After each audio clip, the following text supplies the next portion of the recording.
Alrighty then. Hello there. And welcome to Extreme. Some Twitter up going here.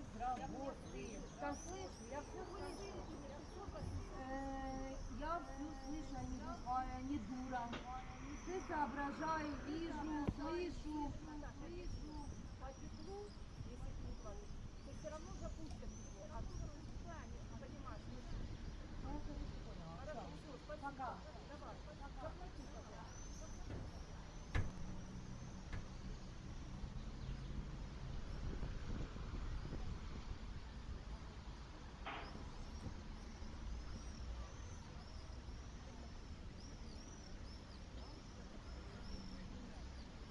What's up, Bob? Thanks for the like there, Bob. Now the reports are that the znpp appears to be safe, and the levels of the water. Now the znpp itself is safe. The water levels is safe. Power, everything seems to be working in an orderly fashion at the moment. We've had a report of about 16 meters of water in the znpp water alone. So that would mean it's way above the dead point, which was the dangerous point. So now, at least the plant itself, the function of it is safe. Now, of course, the only way that it would malfunction is if Russia was to do something stupid. We've seen the weird objects on the roof of znpp, and as of now, we don't really know what that is. It could be machine gun nest, you know, it could be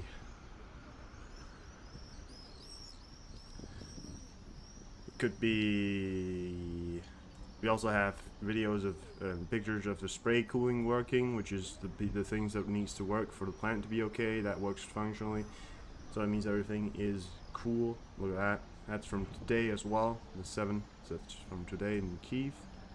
Oh wait, is that no wait, 7th? No, that's from the 5th of July. But at the same time, it's still from wait, no. Am I stupid? 7. Are we in the 6th? We're in the 6th, so this doesn't really make sense. But I think this guy misspoke.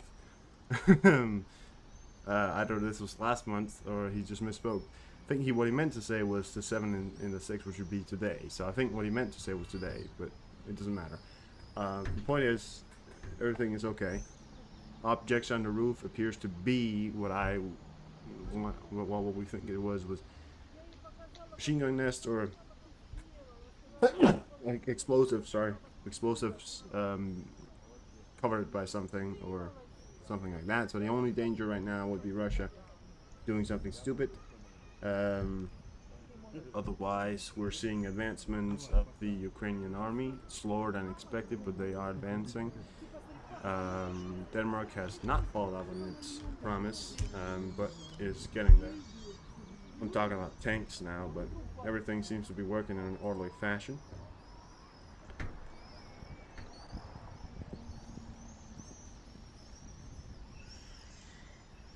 We're seeing pushes from Ukraine at least every day, so that, yeah. Well, no, they've not been removed. The bomb, I don't know if they've happened. They're still there, I believe, but I believe that what now we're seeing is firing positions. I believe they've been told to stay at the plant.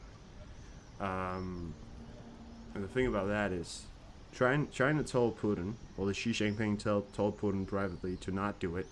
I think Putin got scared. I think Putin realized China's not going to be behind it, so he's calling it off, or he's doing something else at least. But I don't think we're going to see anything, at least now. So, yeah.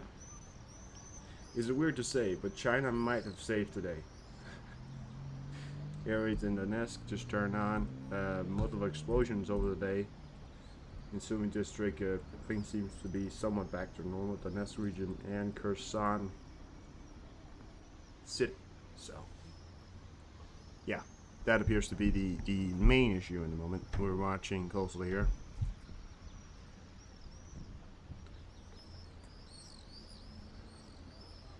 No air raids alerts are on.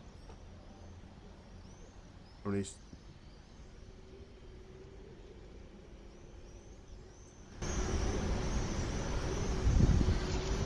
no air raids going on at the moment, so what can I say, guys? It's gonna be a boring stream. No, it's things are looking to become somewhat fine at the moment. That's what I wanted to say. Well, there's a good amount of explosives, so, but as expected, you know, they are doing an active counteroffensive. There's obviously going to be more explosions. There's going to be explosions in the war. We don't know if these are big explosions, but certainly a safe amount of explosions, not overwhelming amount. So yeah, I would say slow. We did see an E3 in Romania. That those are reconnaissance aircraft, and I believe an E6 was actually right here on the border of Belarus. Those guys are nuke sniffers, so that's something. So maybe things are still going on behind the scenes, but as of ZNPP, we're not seeing anything. You know, as of ZNPP, obviously the war's still going on and things concerned, so. Well, at least on the Reactor 4, I haven't heard anything, Gremlin. I gotta be honest with you, I haven't heard anything else. So, yeah, I haven't heard of them being removed. And this was the announcement from IAEA that has been now granted access to additional places at the plant, but they haven't been granted access to 3 places. Oh, air raid.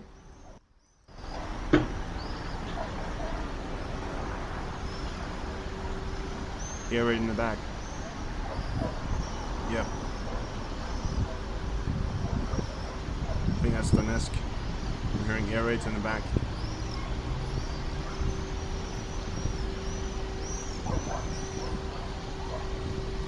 I'll show you the video after. Sorry.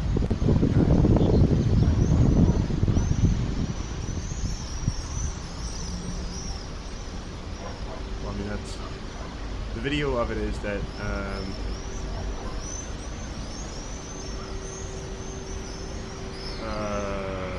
well, not everything is possible there. Show live, let's not say that, but Tableau 2154, that's a Russian, not a jet. This is the statement from the IAEA. Now, the IAEA haven't been granted access to 3 places, namely reactor and a roof. And we believe those roofs and reactors and the roofs are where we have seen the nest position, those explosives that were talked about. But we haven't seen explosives at 6 of the reactors. Those seem to be false claims. There's appears to be only bombs or something on the roof of one of the reactor's turbine hall.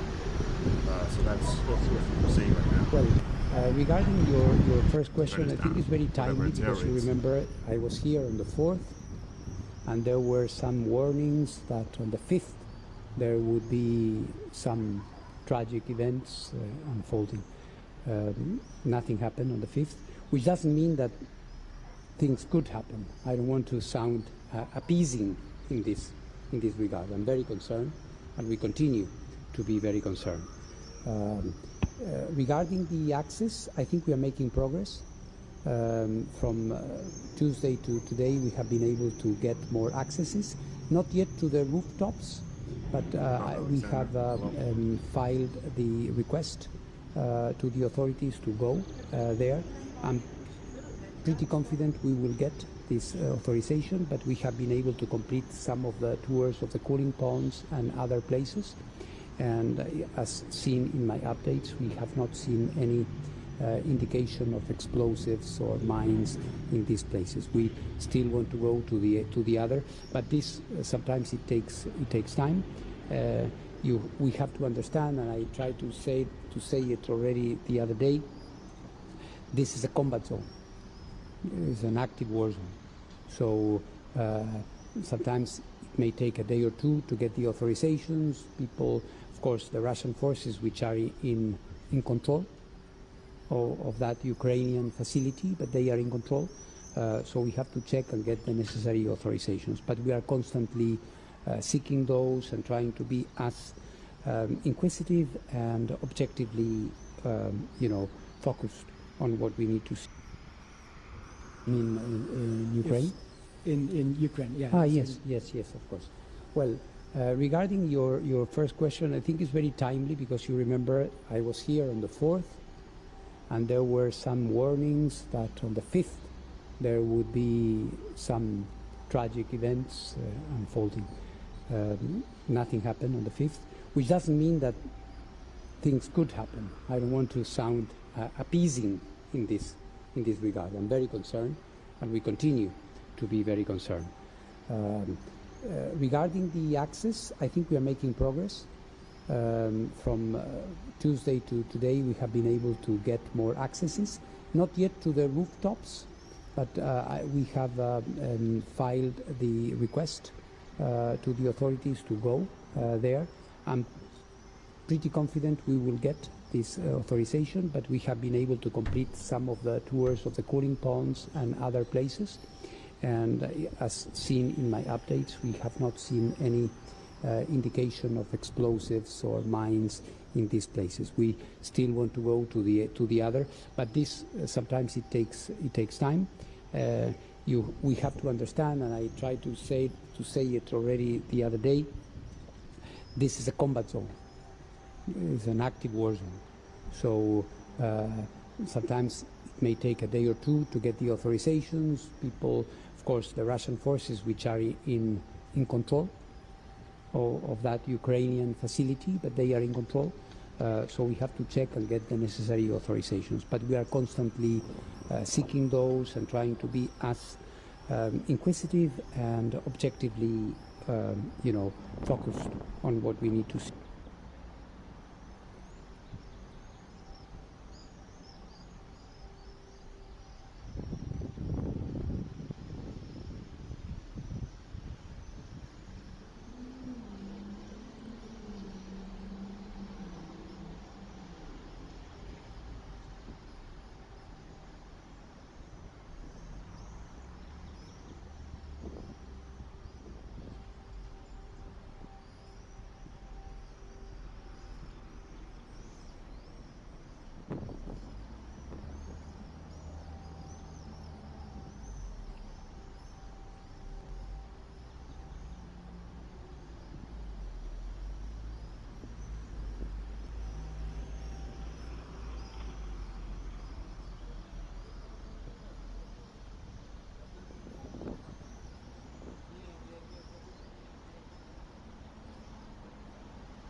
Sorry about that. Yeah, I do have a mod, but they didn't check the white objects. I don't think they've been granted access to the roof where the objects are at, but yeah. So that's the news as of right now. That is the news as of right now. Everything seems to be within orderly fashion at the plant. The functions of the plant works. So I just had my mom. She told me that a dog that we knew had died of a heart attack all of a sudden. She came in here. So. In Ukraine?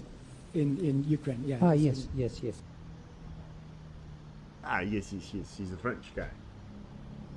He is still concerned, which is something. I mean, this guy usually don't say he's concerned.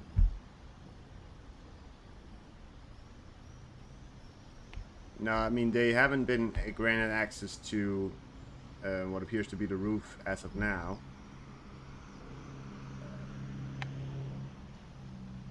So.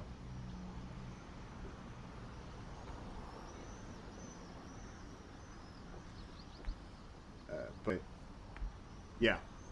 That as of now, they haven't been granted access to the roof. We heard some airways there for a second, but I think they're gone now. Yeah, they're gone. Air raids have turned down again. We heard some air raids. There's Zaporizhzhia and Donetsk are on right now. So.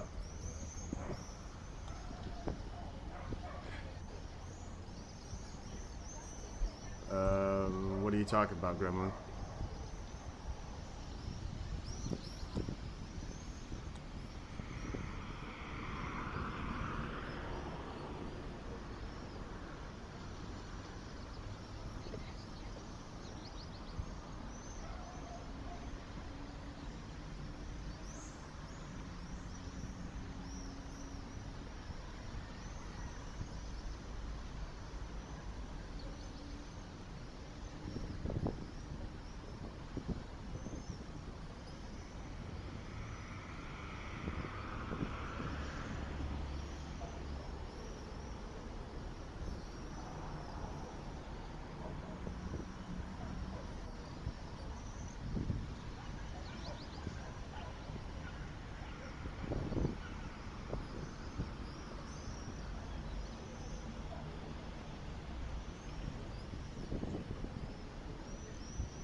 That wasn't me. They deleted their own comments. That was me, Gremlin. I didn't delete their comments. That was themselves.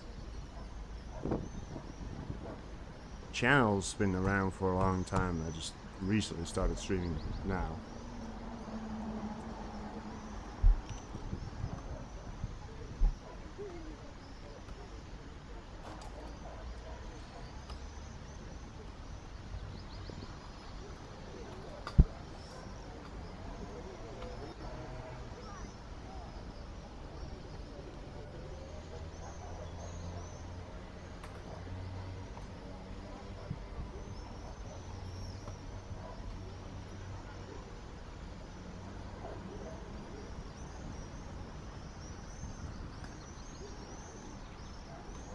Yep.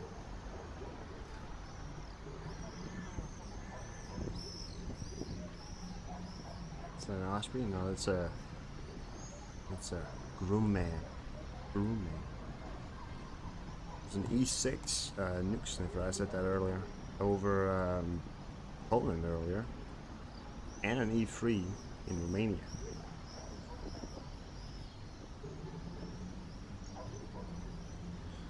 Well, I mean, everybody in here, is there anybody in here who's not a sub at the moment? We were trying to hit 150. We're one subscriber away from 150, so, you know. But it's gonna get there. 149 at the moment. One away from 150, and if you haven't given a like yet, please do. It does help out. Hercules, Super Galaxy, also big planes. A lot of soup galaxies.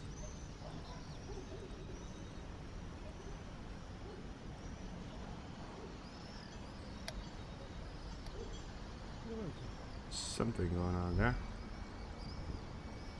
Or just something being moved. Oh, P8. There, right there. Circling around here. Yeah, that's a P8 right there. Look at that. Searching around there. Look at that. P8. P8. That's the sub 100.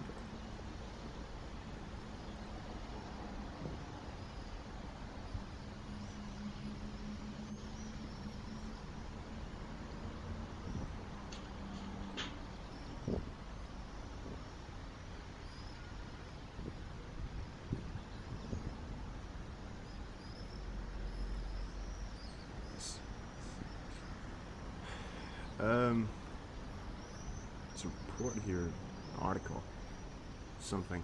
Ontario approves the new SMRS Darlington nuclear in Baumanville.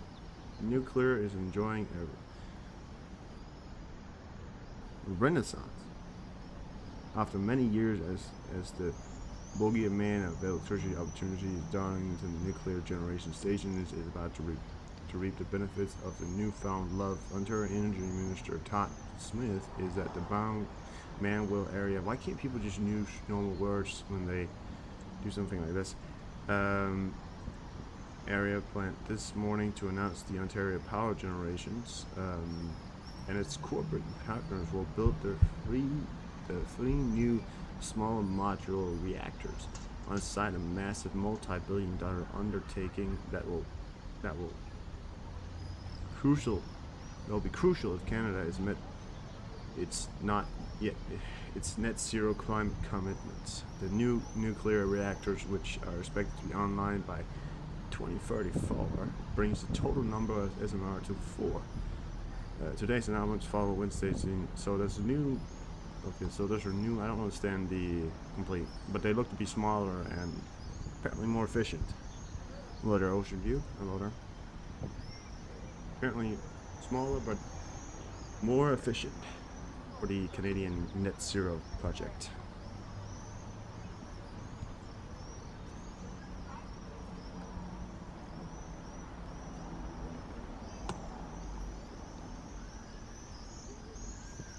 So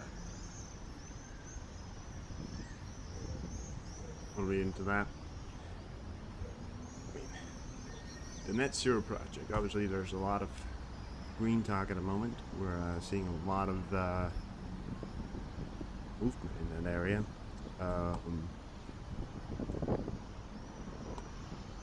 As of today, at least, there's been many announcements of forward going on the nuclear advancements as we know it. So, you know, but whatever. But I mean, there's not really.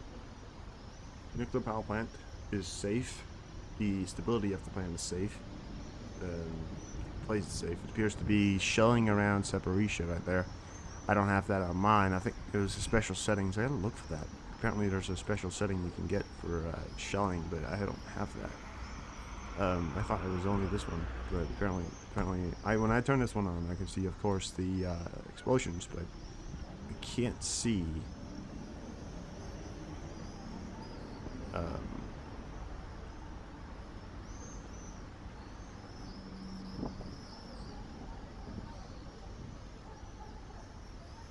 Can't see the this one, which it's not that one. That's okay. We're not gonna get that one on. Oof. Terrible. Terrible.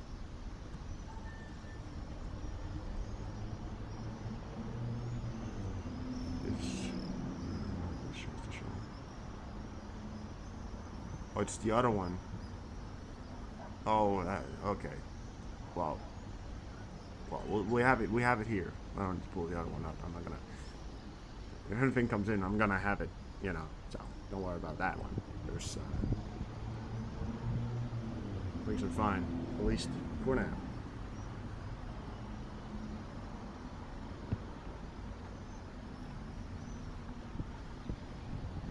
I know. Well, no, which jobs? I know the shelling. I know that website. But I was talking about something else. But yeah, I know that website. So.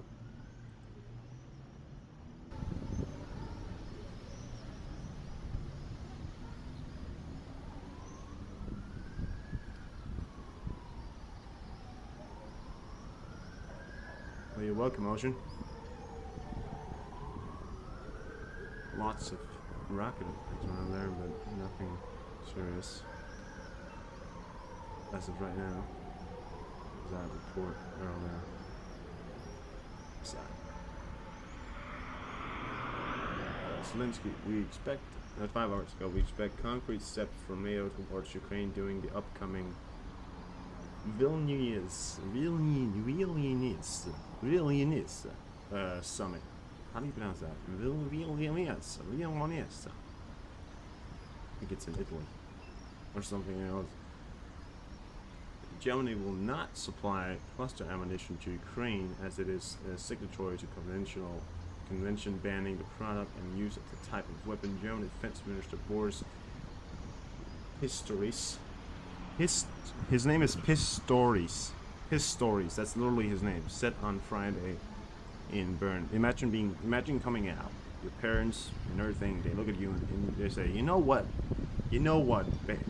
We've been on the fence about this.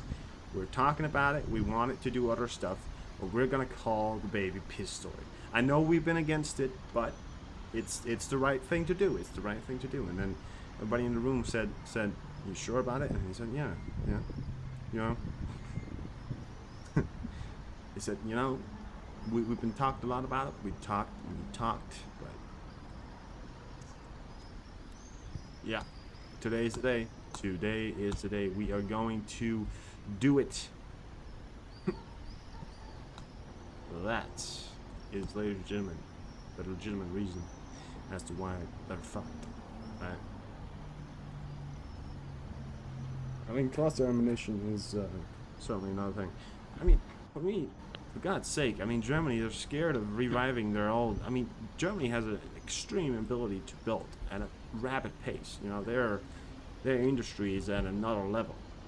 Billions, trillions of dollars in the bank, right? I mean, so, God damn, I mean, people are saying we gotta be scared of Germany, or they can't redo, or they can't Germany fucking should. They're on our side. If they're on our side, imagine the capabilities Germany could create. Imagine the military they could create. The weapons, the ammunition they could build. They need to relaunch all those fucking programs, because I gotta tell you, they're on the right side of history now. And if we're in a war against anybody, you gotta tell me you want Germany on your side. I mean, I'm just saying, right? I mean, you know, I'm just saying.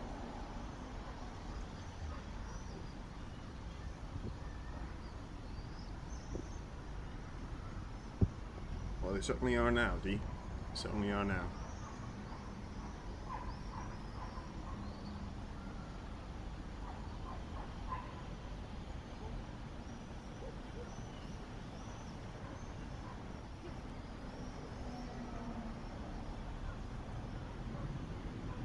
Yeah, I don't mind to be stalking your channel or anything, but I was looking at your profile picture. Is that you with a baby, or is that your baby? What are we?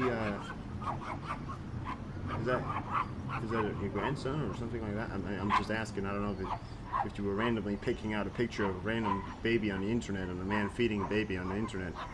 Well, to ask you there, but you know, I just saw that, so not a dog talking. I mean, Germany can make anything fast, you know. They should fucking relaunch their system. I mean, right now we're relying on Poland. Poland is a fucking, you know, yeah, Chihuahua dog right there. Well, it's your nephew. All right.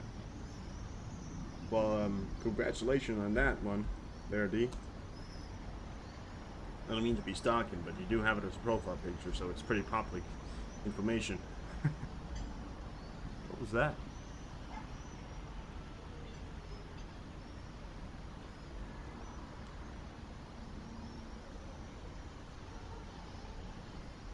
Is that a car?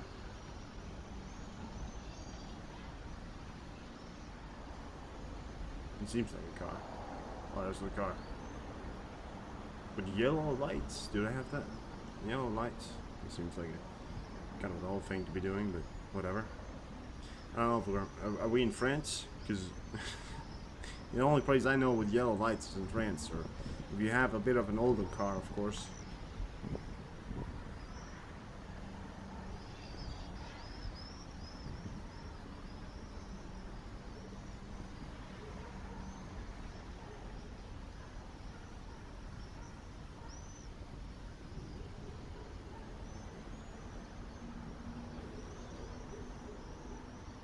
Oh, so it's not a new picture. It's like an older picture.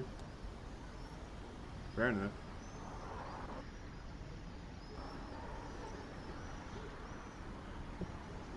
Boeing, we got Boeing. Military Poland. Something's definitely on board with that one. Well, yeah, they did, Santino, and I haven't said anything otherwise. All I've said is that the situation at the ZPP is stable. The plant is stable and the power is stable. So, but the IAEA has been granted access to a lot of places. They're saying they're seeing nothing new, but they have not been granted access to the sought-after places that we want them to look at. So, at the moment, they're still gaining on.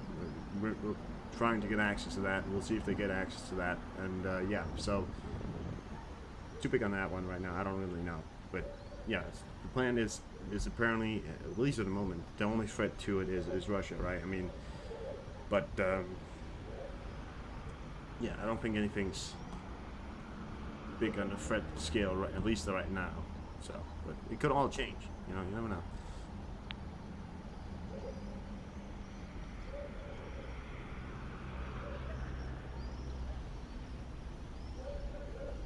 Really self-typing? Oh, alright.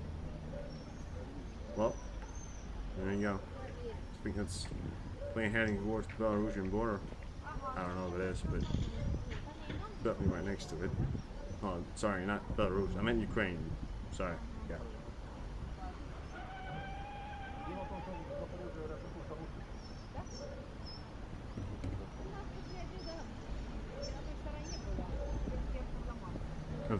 Well, that's very nice. It's very nice. It's very nice. Yeah. I mean, the people at the plant certainly have their hands tied, if that's what you mean. You know. That's so weird to look at right there. When you look at Ukraine and you see all these pictures, I mean, look at that car right there. That's in Ukraine right now. He says unknown, but it's in this is in Ukraine.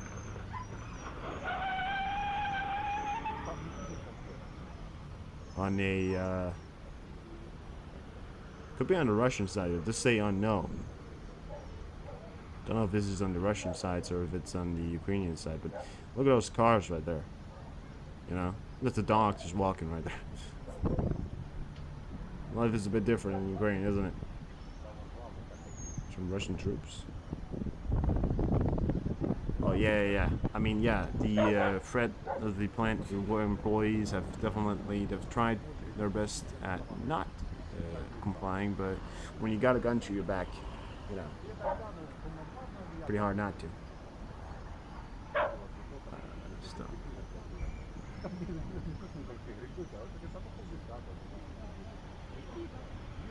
Got him.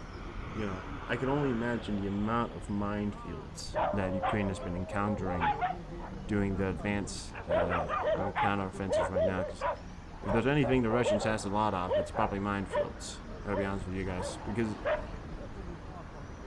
thing about it right now is that if they've dug trenches, they've dug defenses, they gotta have put down some minefields. If they put down minefields, they put down a lot of them, trying to stop the tanks from coming through. Right? I mean that's the thing. That's the thing I think that they might have tried at least to be doing. So if that's the thing they're doing at the moment, that's a hell of a way to get through with anything but mine clearers and stuff like that. You know, you got to get through with it. I'm not aware if the Ukrainians have much of that equipment. I hope they have. They're certainly going to need it.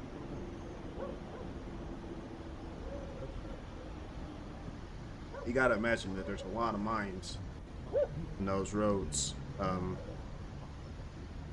I think, to be honest with you guys, I think the Russians hasn't planned on moving forward. I think they have planned, because they've been digging trenches in the plant. You don't dig that many trenches if you plan on moving forward.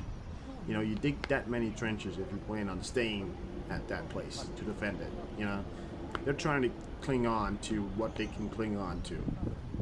They don't have a lot of clinging on to anymore, so they cling on to whatever the hell they can cling on to, and if that's those few last defenses they can get on there, so but God help me, that's the last thing they can be doing right now.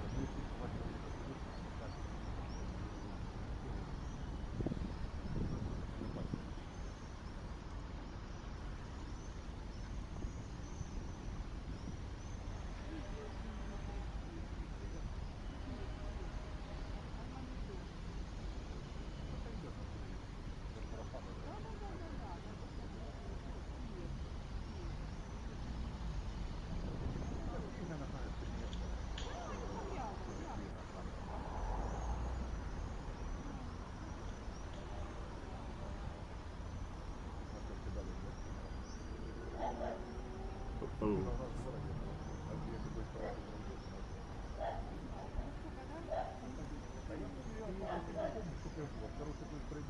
To report as of now published at the moment.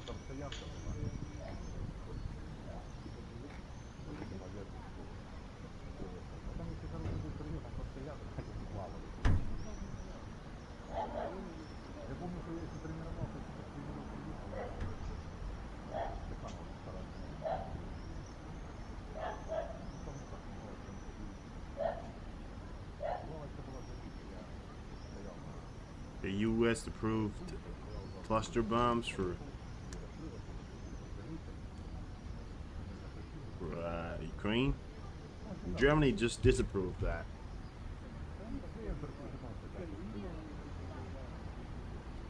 Where you get that from, would you? Could you give me the source?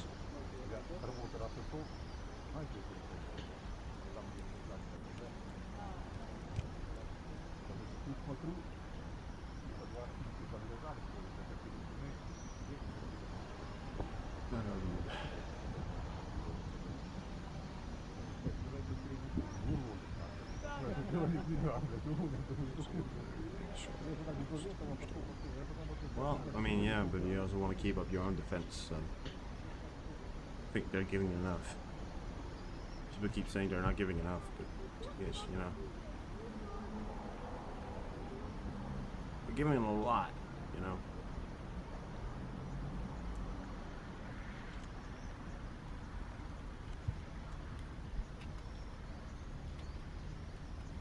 By providing cluster bombs to Ukraine. Fort Bison is sending cluster bombs to Ukraine as soon as alright. Yeah.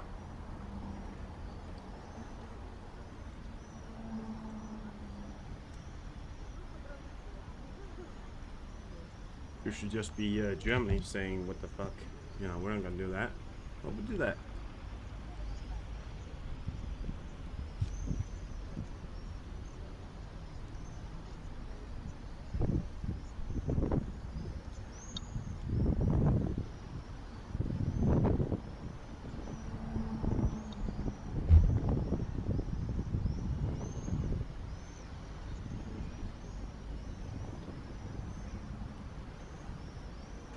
Just one day after the deadliest attack on the western city of Lviv. You don't need much to blow. You don't need to need. Sorry, you don't need much to blow a Russian tank up.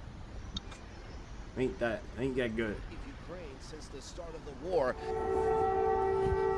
The U.S. is making a new move to better supply Ukraine to take on the Russians. Two U.S. officials tell ABC News the Pentagon will provide cluster munitions despite human rights concerns. Cluster bombs have gained a reputation for killing and injuring civilians, especially children who come across the smaller explosives or bomblets that fail to initially detonate after being dropped. Many U.S. allies have signed a treaty banning their use. We would be carefully selecting rounds with lower dud rates. I would note that the Russians have already been employing cluster munitions on the battlefield. Meanwhile, new tensions between the U.S. and Russia. For the second consecutive day, Russian jets harassed an American drone over Syria, releasing flares in its flight path.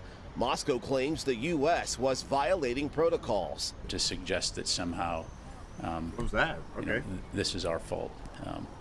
It's ridiculous. And inside Russia, a growing mystery concerning the whereabouts of Yevgeny Prigozhin, the man who led a failed uprising against Vladimir Putin.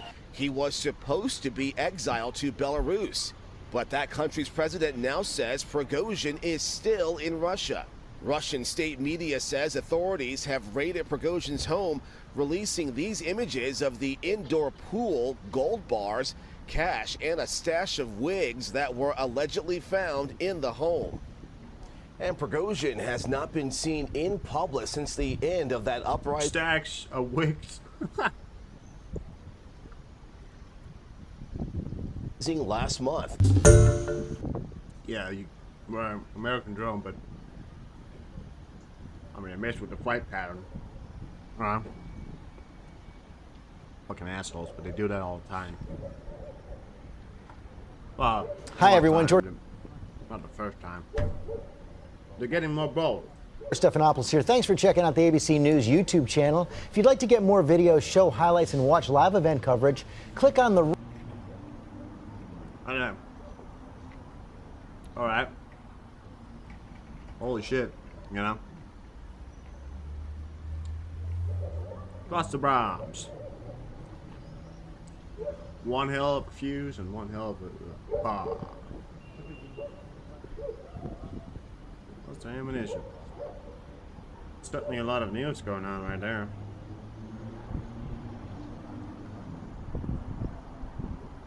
I think Prigozhin got some kind of weird games going on at home. He's using wigs for something.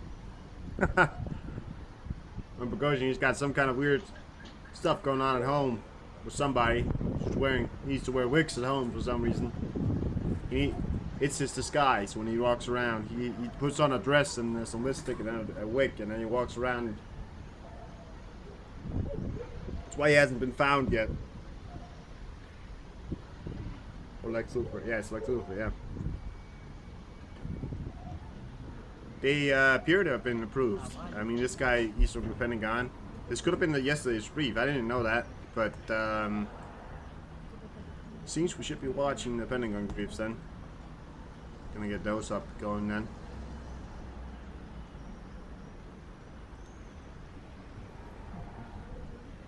That's why you haven't found Prigozhin, because he's running around in a dress and oh, air raids in Kyiv City. He's running around in a dress. Running around in a dress and a wig. Got the lipstick on. Well, I haven't found him yet. Where is Prigozhin? We don't know. We don't have anybody. What about that one? No, that's a woman walking around in worship. No, that's looks like Prigozhin. No, it's a woman. Trust me, it's a woman. Looks like Prigozhin. No, it's a woman. Trust me.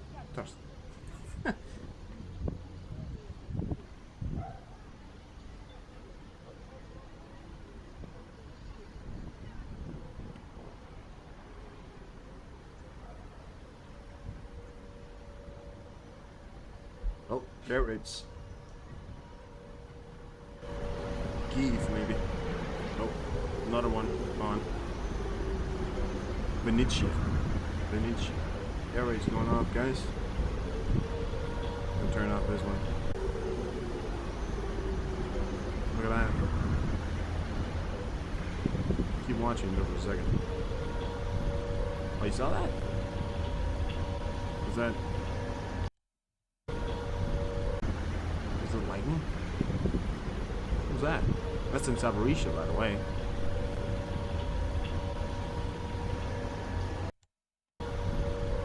Something went off there. Look at that. Came from the ground as well. Boom. Looked pretty good. Came, and then the sky a second later, but it came from the ground. It didn't come from the sky. If it was lightning, it would come from the sky. Look at that. I mean, if it's lightning, it's coming from the ground. So unless Ukraine got those new lightning coming from the ground, there's certainly keep an eye on that. Could be shelling. Holy shit! I don't know what the fuck. Whole map just turned. Oh my god! Look at that, guys. Look at it. It's got tons of explosives down there right now. Is that lightning? That was lightning right there. That was lightning. That was lightning. I was lightning there for a second. Could have been lightning, but it came from the ground, so I don't know. That looked like lightning. Look at that. Because one of them is lightning, so I don't know if that was lightning. It looked like it came from the ground, but yeah. But I haven't seen any other lightning at all. You know. Oh, map just turned around. Look at that. Holy shit.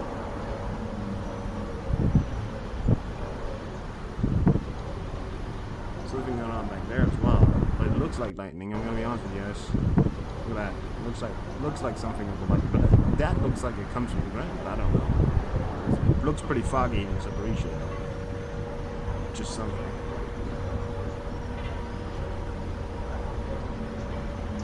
See that? Looks like something comes from ground, but also it could be something from the Kiev, Sumy right now. Look at that. Oh, goddamn mad.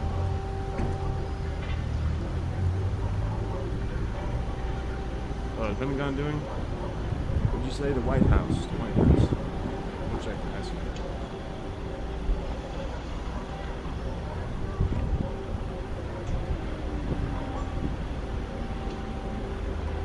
Up to you guys. First, they are using them to attack a sovereign country in flagrant violation of international law. Second, they are using them specifically to strike after civilian targets, not only military targets, also in flagrant violation of international law. And with this weapon system, as well as other weapon systems, we have identified war crimes committed by the Russians. Third, and critically, there is a big difference between the type of cluster munition being used by Russia and the type that we will provide to Ukraine. As I mentioned before, ours have a maximum 2.5% dud rate. The dud rate of the Russian munitions is between 30 and 40%. And just so I don't get this wrong, I will read it to you. The Department of Defense assesses that during the first year of the conflict alone, Russian-fired cluster munitions deployed from a range of weapon systems have likely expended tens of millions of sub-munitions or bomblets in Ukraine. And then the final point, I think this is an important point. When I talk about what Russia's doing with cluster munitions, I'm not making an argument which says they do it, so we'll do it. Turn out of the White House. The I don't want to, because I mean, as much as it's important, it's a little bit less important, you know. For what it's, I mean, it's near Moldova and Odessa. Zaporizhzhia is over here. I mean, Moldova and Odessa is over here. But I mean, we could be looking in that direction. That some of that does look like. I mean, I'll be honest with you. Does someone look like? Does someone look like? I'm gonna get a little bit closer then. Yeah, I know you probably can't hear me. You got to turn up your mic. You got to turn it up, guys, because I can't really do much better than that right there. You hear me now? There you go.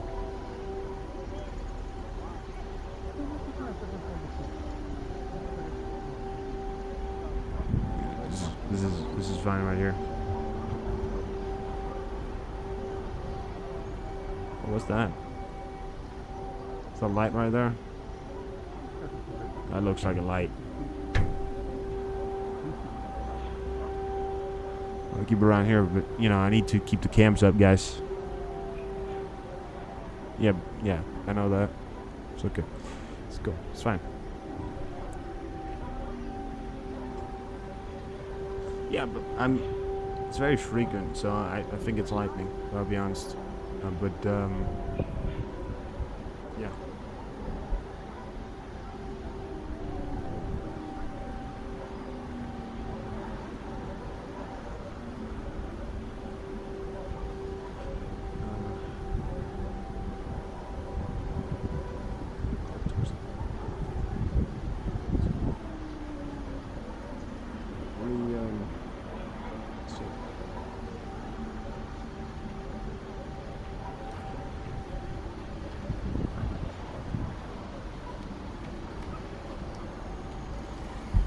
Nothing from Olga. Nothing from Olga at that moment.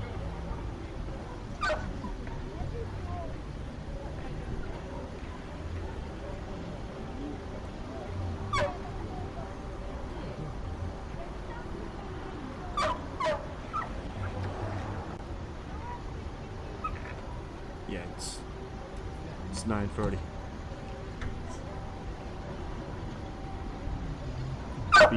I'll be right back, guys. So we'll leave these up for you guys so you can hear. I'm gonna be right back.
Doc's not an early warning device.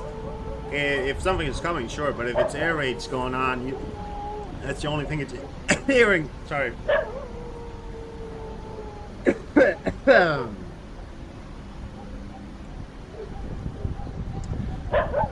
And you guys gotta keep in mind, this is night vision camera. Anything on night vision camera with light or anything like that, especially very bright light, like lightning, is very big.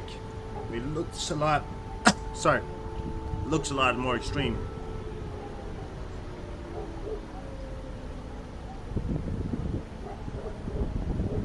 There you go. But listen, I think it's fine. Okay. We're gonna have to wait and watch. Something certainly seems to be going on here. Air raid's still going on. Let's turn that down. So turn we've on. seen turn over on. the course of this war how there were some Sorry. no-go topics. F-16s, cluster munitions, both of Actually, no, let's not do that. I don't want to do that.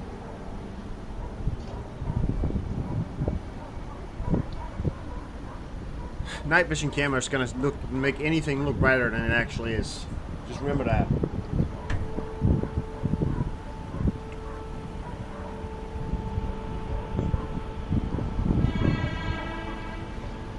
Oh, night vision is a hell of a thing when it comes to lightning. And look at that. Dnipro is just across from Zaporizhia, and Dnipro has heavy lightning, so it's got to be lightning, guys. I'm sorry.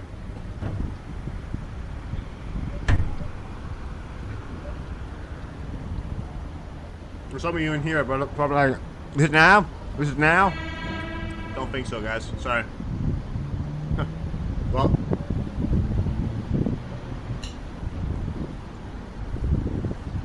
But I mean, something is going on. I mean, the whole air raid thing went on. The whole map is on, so something is going on. It just it might not be at Zaporizhia because that's lightning, but we'll keep an eye out.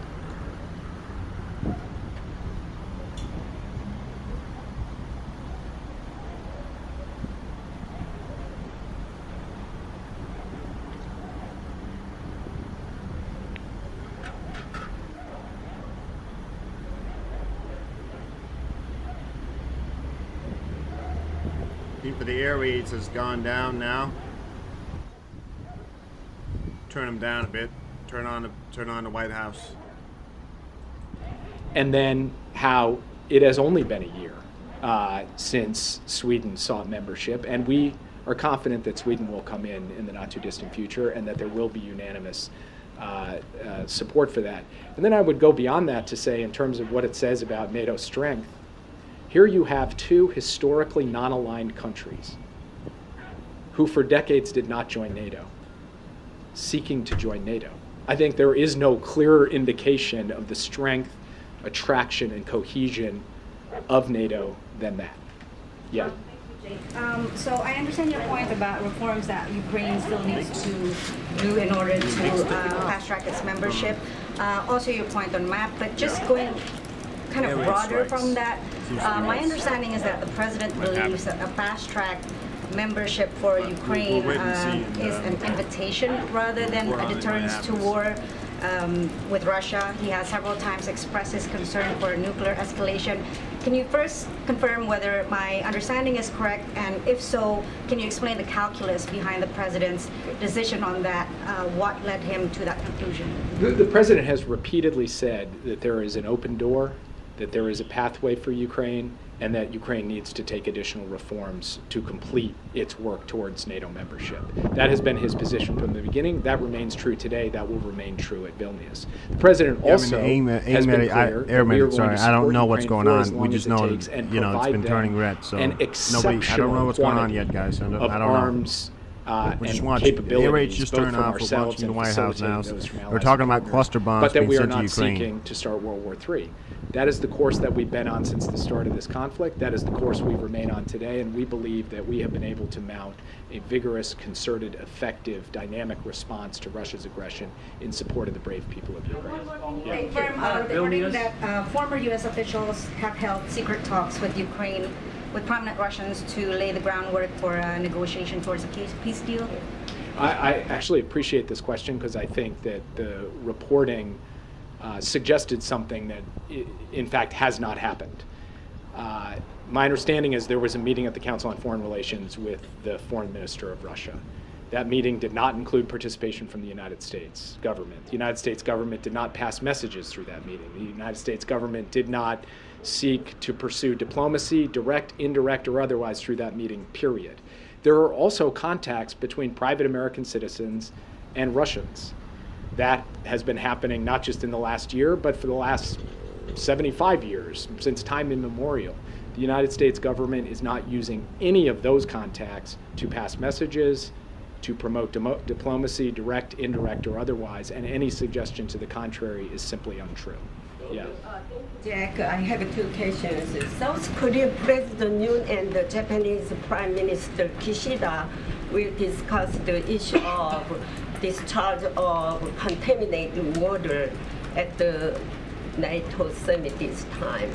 Do you know already know that yesterday IAEA Secretary General Grossi visited to South Korea, and he said that he will not take responsibility for the discharge of contaminated waters. What is the United States position on the IAEA's report on the discharge of contaminated water in Fukushima? And I follow up second question. From our perspective, the IAEA Secretary General's report was based on the professional analysis of the competent international institution, and I'll leave it at that. I would also say that the ROK government made its own statements and reactions to that, which we thought were quite constructive. Yeah. US and South Korea NCD meeting, I mean nuclear conservative group meeting, will be held in Seoul very soon, I mean this month. Do you have any content of this meeting? Who will gonna be attend this meeting? I don't have anything to announce today. I will say, though, that I spoke with my South Korean counterpart last evening to discuss preparations for that meeting. It will be an important meeting. There will be high-level participation by the United States because this is an important issue on which we place priority, and launching the nuclear consultative group is a specific outcome of the Washington summit between President Yoon and President Biden, an outcome of the historic Washington Declaration, and you will see in this meeting that we are quite serious about taking this effort forward. Jake, last question. Thank you. Jake, 5 days after cocaine was found here in the White House, congressional Republicans seem like they're very close to launching some sort of formal investigation. I'm curious, from a national security perspective, Wade, what was your reaction when the drugs were found? And B, was there any risk to security, either to the president, to your staff, anybody that would work out of the sit room, for this stuff to be so close to where you were? So first, I would refer to the Secret Service when it comes to questions of the security of the president. I won't speak to that. Second, I would make a point about the Situation Room, because I think there's been a lot of questionable reporting on this. The Situation Room is not in use and has not been in use for months because it is currently under construction. We are using an alternate Situation Room in the Eisenhower Executive Office building. So the only people coming in and going out of the sit room in this period have been workers who are getting it ready to go. By the way, it's on time and on schedule to be back on station here in the not too distant future. But no, there was no issue with the Situation Room relative to this. And then finally, look, we have rigorous drug testing policies at the White House. We have rigorous drug use policies here at the White House. We take those extremely seriously. So we'll let the investigation unfold. If it involves someone from the White House, the appropriate consequences will ensue. If it involves some visitor who came in and left it, then that's a different matter that raises a different set of questions that are less relevant to my line of work. So I will leave it at that. But I do not believe at present, as things stand here at the podium today, that we are facing some national security threat, an ongoing national security threat. Yeah, exactly. We're facing other national security threats. NATO Secretary. Yeah, last one. Thank you, Jake. NATO Secretary General Stoltenberg said after his meeting yesterday that there is good progress towards Sweden joining NATO, but there are still gaps. So how would you assess the likelihood at this point of an agreement on Sweden's NATO membership? I will make no predictions. I will just say that President Biden had the opportunity to meet with the Swedish Prime Minister here in Washington to express his solidarity with Sweden for its application for membership. We believe that Sweden should be in NATO as soon as possible, and we would love to see it happen at Vilnius. It is possible that it does. It is possible that it doesn't happen until some period after, but we believe it will happen in the not too distant future, and that those gaps can be closed, everything can be resolved, that there is fundamentally goodwill from all of the parties to get this done. It's a question of time, and I can't predict whether that'll happen next week or at some point in the ensuing weeks. And with that, I said it was my last question, so thank you guys. You walk 5 rows of this room, just FYI. Thank you for coming. Thank you, Jake. Thanks for coming. Okay, just have a couple things at the top, and I know that there is an event with the president shortly.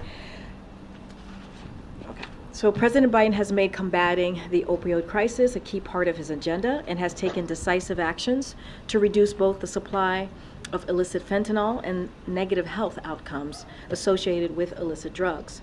Today, this administration is continuing to take action and bringing together countries from around the world to act. Following through the commitment President Biden made in Ottawa this year, today the Department of State brought together more than 70 countries and international organizations to launch the Global Coalition to address synthetic drug threats.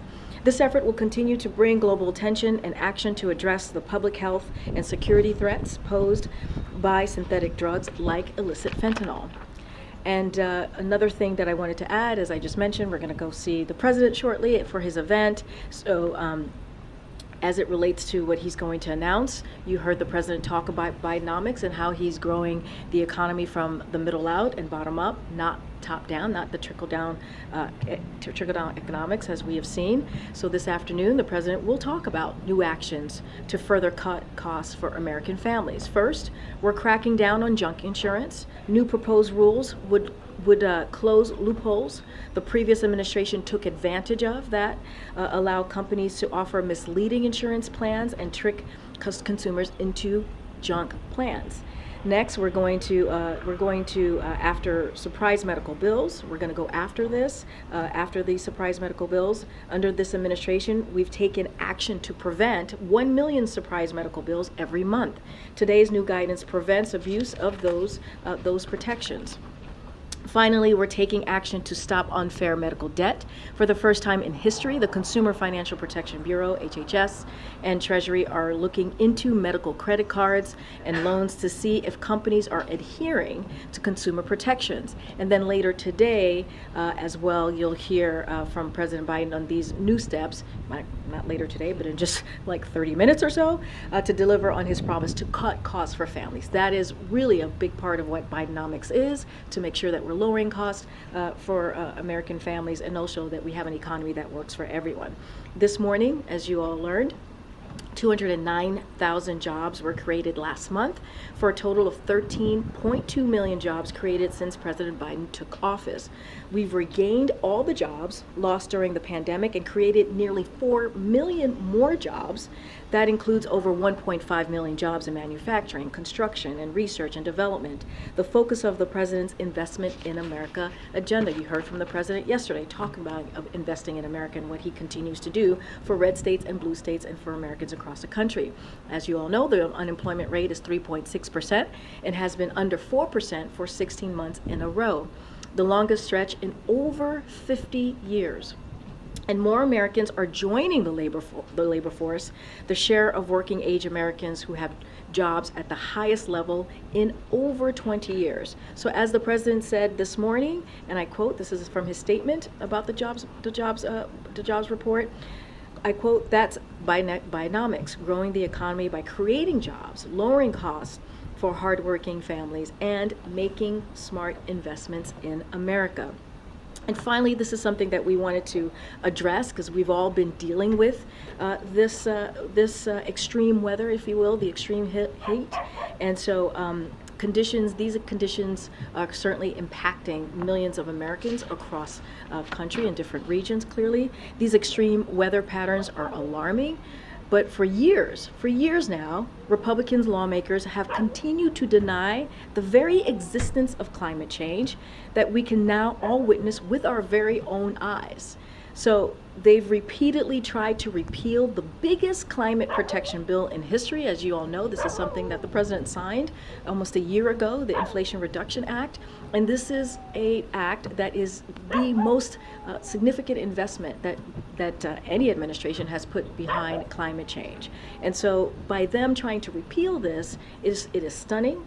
It is absurd, and it is dangerous, just by what we have seen these past couple of days. So as a senator, as now president, the president was one of the first members of Congress to take real action against climate change, and he will continue to charge forward on the most ambitious climate agenda to date. He is investing in our nation's electric grid and accelerating clean energy deployment so we can reduce pollutants and bring clean energy jobs and manufacturing back to America. In the meantime, federal officials are proactively inspecting over 70 high-risk industries in areas under a heat warning or advisory to protect workers. And next week we'll be announcing additional actions to protect communities from extreme heat. I do not have a week ahead because you just heard from the National Security Advisor give a very extensive and detailed week ahead of the president's trip in Europe at NATO summit, so I don't have anything else to share beyond what he shared with you all today. Go ahead, Chris. One of the White House's thoughts on the job report is White House concerned that it came in lower than expectations, or do they view this as a good thing, given that a cooling job market may mean less inflation and less pressure to raise rates? How are you kind of So look, gauging that? Yeah, no, it's a good question. It's certainly not going to talk about interest rates, as you know. That is something for the Fed to deal with, and certainly we allow them to have their independence as it relates to any monetary decisions that they have to make.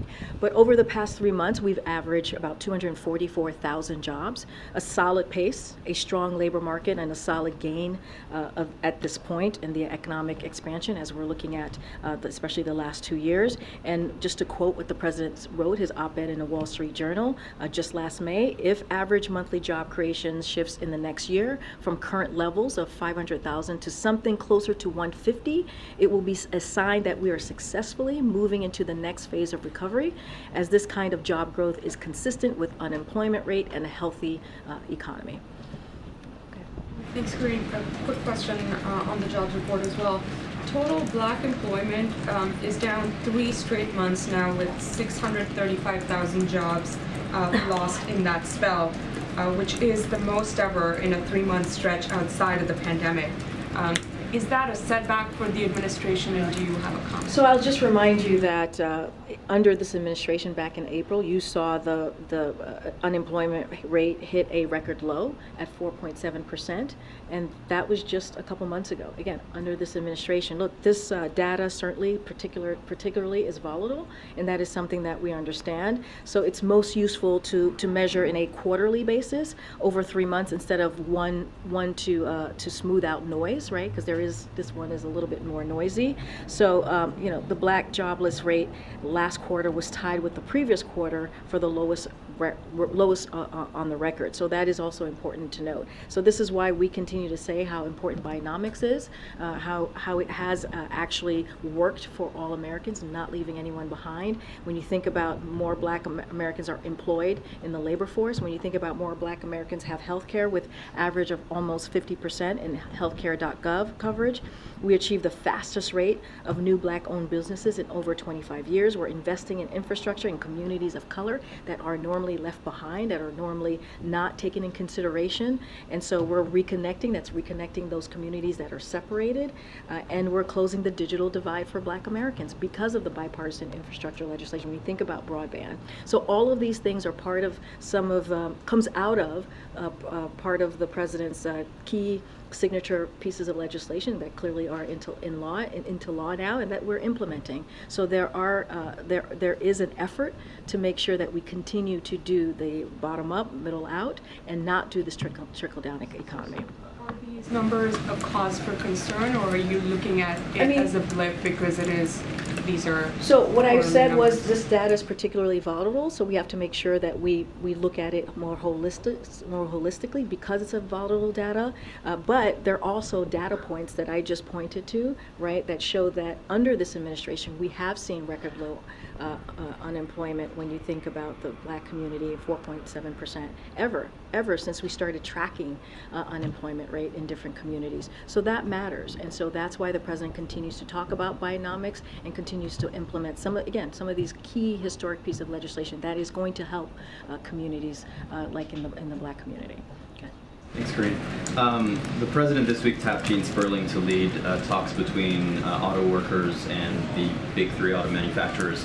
Who is the White House's point person to avert a strike with UPS workers? So as it relates to the UPS, look, we are. And I say this all the time, the president respects collective bargaining, and he respects that process. He believes an agreement negotiated between the parties involved is the best possible solution. So we're going to remain optimistic. We're going to certainly remain to be consistent in how we see this. I don't have any information on increased administration involvement, but certainly we remain in contact with both parties. Okay, so no specific point person from the White House? I just don't have anything. I don't have a specific point person, but we, of course, are in touch with both parties. And then what are you guys developing in terms of potential contingency plans? Because this UPS strike, if it happens, would have massive implications across the country. It's understood that FedEx and USPS would not be able to handle all of the packages that UPS handles if the strike goes forward. So is there anything the White House is doing to prepare for that possibility at the end of the month? So look, we understand these types of contract negotiations can be, could be tough. They could be contentious. We get that, and so we're going to continue to remain optimistic as these conversations continue to occur. As I mentioned, we're in touch with both parties, just don't have anything else to lay out as far as a plan. And on a lighter note, does the White House have any plans to join Threads? I'm sorry, I was like, where is this going? Go ahead. Does the White House have any plans to join Threads? Oh, Threads.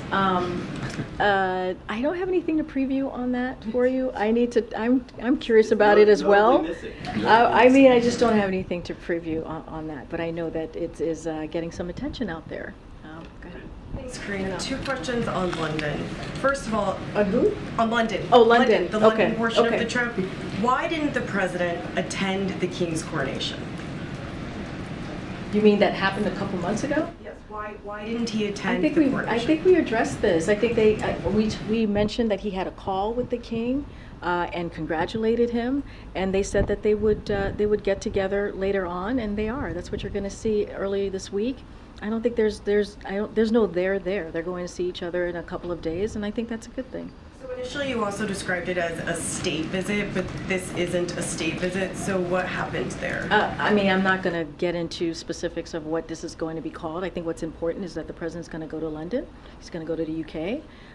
We have a long history with the United Kingdom, with the people of the United Kingdom, and I think it's important that the president's going to go out there and he's going to have a meeting with not just the king, but also the prime minister. And I think that's what you're going to see, continuing a partnership with the United Kingdom, and I think that's important.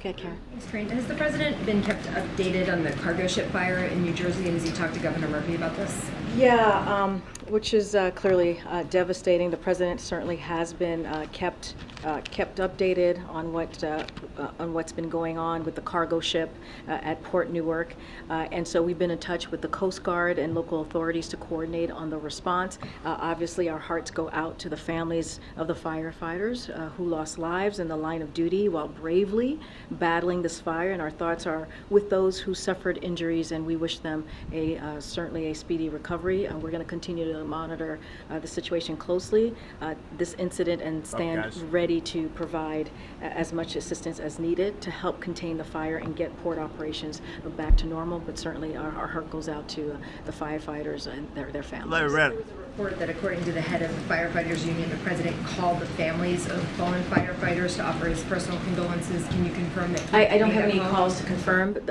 as you know, the president, that is not unusual for the president to call families, especially in these types of awful tragedies. I just don't have anything to confirm at this time. Go ahead. Thanks, Corinne. Secretary Yellen said in China that she wants China to play by a fair set of rules. So how can the White House make a country that engages in IP theft, forced labor, hacking, to play by a fair set of rules?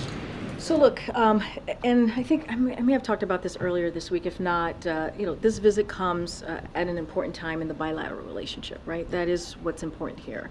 With new economic leadership team in place in Beijing, it comes at a key junction for the global economy, and so we think it's important to continue to have these conversations with China, with other countries as well.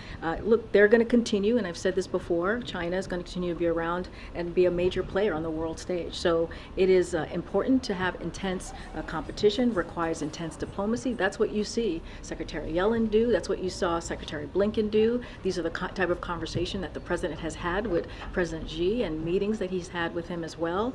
And it is important to manage this in a responsible way. And so we think it's also important to continue the open line of communications, as we have said over and over again.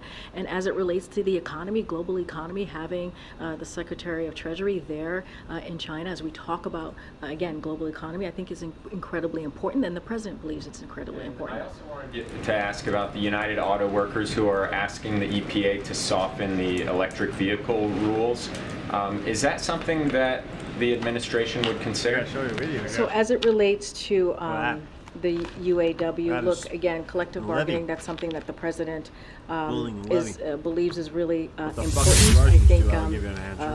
I think you were mentioning, Jeremy was mentioning Eugene's certainly playing a role here. He's one of the White House point person on key issues. The building of the 9th Training Corps of the Ukrainian Army Academy in Lviv was destroyed by the Caliber cruise missile attack in response to a retaliatory attack. on the bombing of Mykolaiv by Kiev. Sorry guys, that was static. Wow. Footage circulating online today, on July 6, 2023, shows the ramifications following Caliber arrival yesterday evening, where the important military object was critical, after being bombarded by missiles launched from the Black Sea.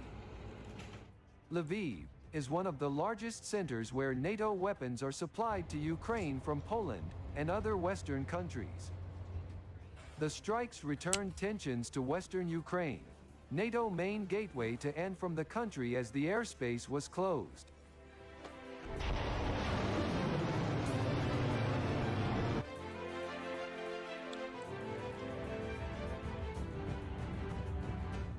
This was according to the 2 days latest ago we saw an information, attack on the affected Libyan, and I units and believe this is military the warehouses attack. to the Army Academy. That's the building before, right?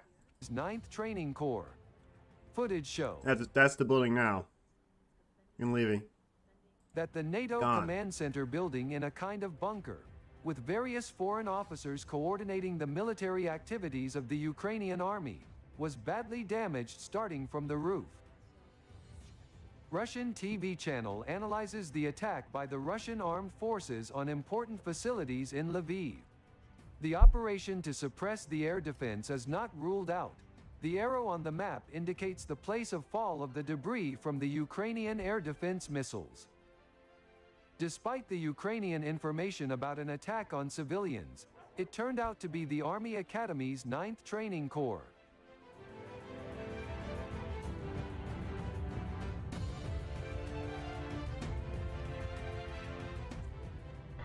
In the last 2 days, the armed forces of Ukraine have intensively carried out several attacks using HIMARS rockets on Mykolaiv in Donetsk region.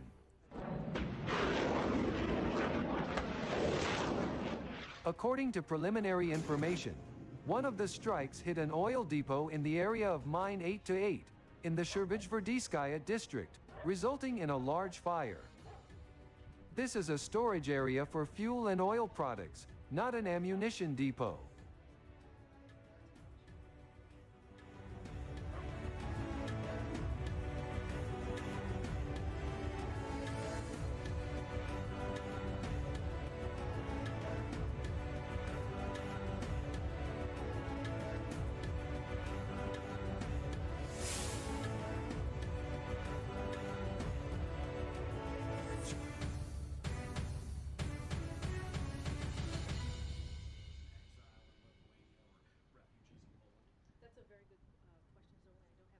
There you go. But I just want to show you that. People ask me what the Russians do. That's what they do. Right there. So let's turn off the White House here. As an important assistant to provide. I just don't have anything that's going to come out of the NATO summit this week. I'm sure that we will be providing information as we go through the days. I just don't have anything for you at this time. Hi. I'm wondering if you have any comment about recent crime in D.C. It's raising rates. We've lost an SIV applicant from Afghanistan in the most recent killings. Really tragic. You're welcome. Wondering what the White House has to say about that. And then secondly, sorry to bring up cocaine again, but there was a question yesterday during the press gaggle with Andrew Bates that was, I guess, he said that he was avoiding it because of the Hatch Act. I'm just asking again, can we just say once and for all whether or not the cocaine belonged to the Biden family? So, a couple of things there. He mentioned the Hatch Act because the question was posed to him in using Donald Trump, and so he was trying to be very mindful. Okay, I hear you, but you're asking me a question, so I'm answering it for you. And so that's why he said the Hatch Act. So I would, have you read the transcript and read the transcript maps fully. clearing out now. Exactly Turn what back he was on trying from to Sumi say. district So that's number separation. one, so we're Nothing not at the avoiding moment. question. That is not true. Objects. We answered this No, question. listen. Litigated Right, this question let me keep for the telling you last about 2 days, all the stuff going on. exhaustively. Look at that. These are the there has objects that we're been seeing. some irresponsible reporting about Now, the family. You don't and, put and sorry, so you don't put a machine gun nest in the middle of the roof. Because these facilities right here, right, they're facing out towards Zaporizhia with the Dnieper River, right? I mean, if you want to have the best position for machine gun nests, it should be on this side. So why would they put it all the way over here, all the way there? And I mean, these two make sense, right? Why all the way over here? Do you just expect them to be surrounding? I mean, is this going to be like a Russian last stand? They're going to be on the roof as they blow it up? I mean, you know? That's what I'm saying. So.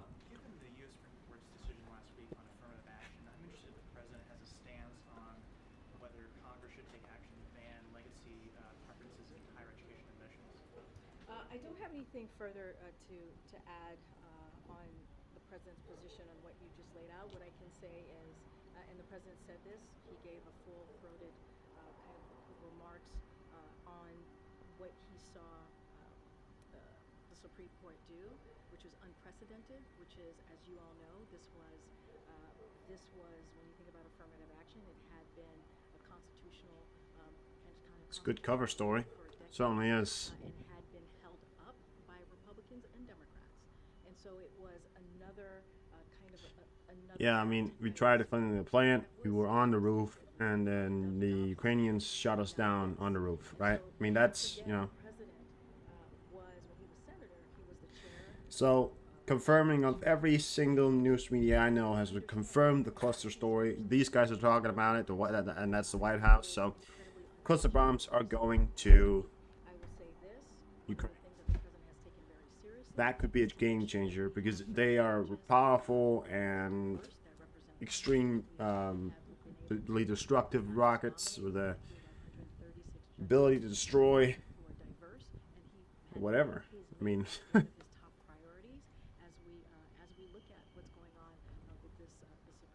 so the amount. I mean, the amount is what I'm looking at because, I mean, yeah, you could say you're supplying cluster bombs. If you give them one cluster bomb, you know. So the White House now is over. Hope you guys. Oh, sorry. See. Go to KLW1 News to see what he's doing. If he's still alive, he's still alive. Weapons that are much older, with much higher dud rate. We'll watch the much higher risk of collateral Pentagon damage, briefing. Even when they're not used indiscriminately. So as I said Sorry, before, I think this is kind of an apples to oranges comparison. Gotta give him a Beyond like. the assurances, Hang which I around. think we should take meaningfully. I mean, in the like, past, 'cause when that we have makes asked sense, right? the Ukrainians to offer us explicit 48. assurances, they've stuck by those assurances. So I think we should give the Ukrainians the benefit of the doubt. We will, of course, be watching how the Ukrainians use these systems. They will be reporting their usage back to us. There you go, guys. So we're gonna have the Pentagon brief up now. We're not gonna be playing it from. I mean, I could play from the start if you guys want it. It's been out for what? To their word. I'll also say that 17 minutes. like with So if you every guys want system to that we relaunch provide, it, I could the do that, but we can.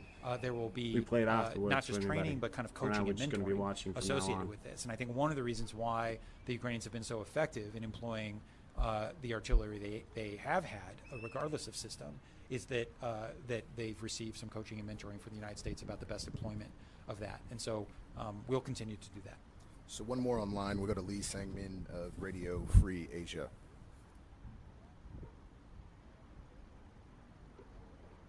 You there? Okay, let's come back to the room. Courtney. Non-cluster munition question. Actually, I'll ask one quick cluster munition. Have you said how many is in this first? So I'm not going to go into specific numbers. We talked about hundreds of thousands of munitions, but I'm not going to. Hundreds of But I'm not going to talk about how much in thousands. each. Holy All shit! I'm going to say is we have hundreds of thousands That that are is- available. I mean, that's what we're at talking about. this, God damn. dud rate. Hundreds of And thousands. we believe the numbers and our ability to flow them into Ukraine will be sufficient to keep them not only in the current fight, but to build this bridge to increase capacity on the 155 unitary rounds. Each tranche, that means you're going to have more tranches. This isn't just a one-time delivery then, I guess, too, right? That's I very mean, I don't want to prejudge decisions that haven't been made, since at the end of the day, these are decisions the president of the the secretary recommends to the president signs off on. I will just say this: we have the capacity to continue to flow additional rounds forward, and if we were to do so, we have sufficient quantities Yeah, to we be able gotta to do do the it. things I said. Since we have you here, I'm wondering if you can talk a little bit about these recent interactions with the Iranian Navy. I mean, it's and just give us a sense. It seems as if there's been like a small uptick. This is the latest. This is the latest. In these Plus, I incidents, mean, do you have any sense of why nations now? going to why Iran is Ukraine doing this? They've on the fence. This is actions like this going tend to on be a right now. response to This is something? this is something because this means that. Well, first of all, it's not completely clear. What are we gonna? What is and Russia gonna? frankly, it's not a very do to effective that? message. Is that going to be another red line? It's probably going to be one of those red lines that they always say. It's a red line, but they don't really do anything about it. You know, maritime craft. I think as you're all tracking, essentially there were two incidents in the past few days that occurred within a few hours of each other.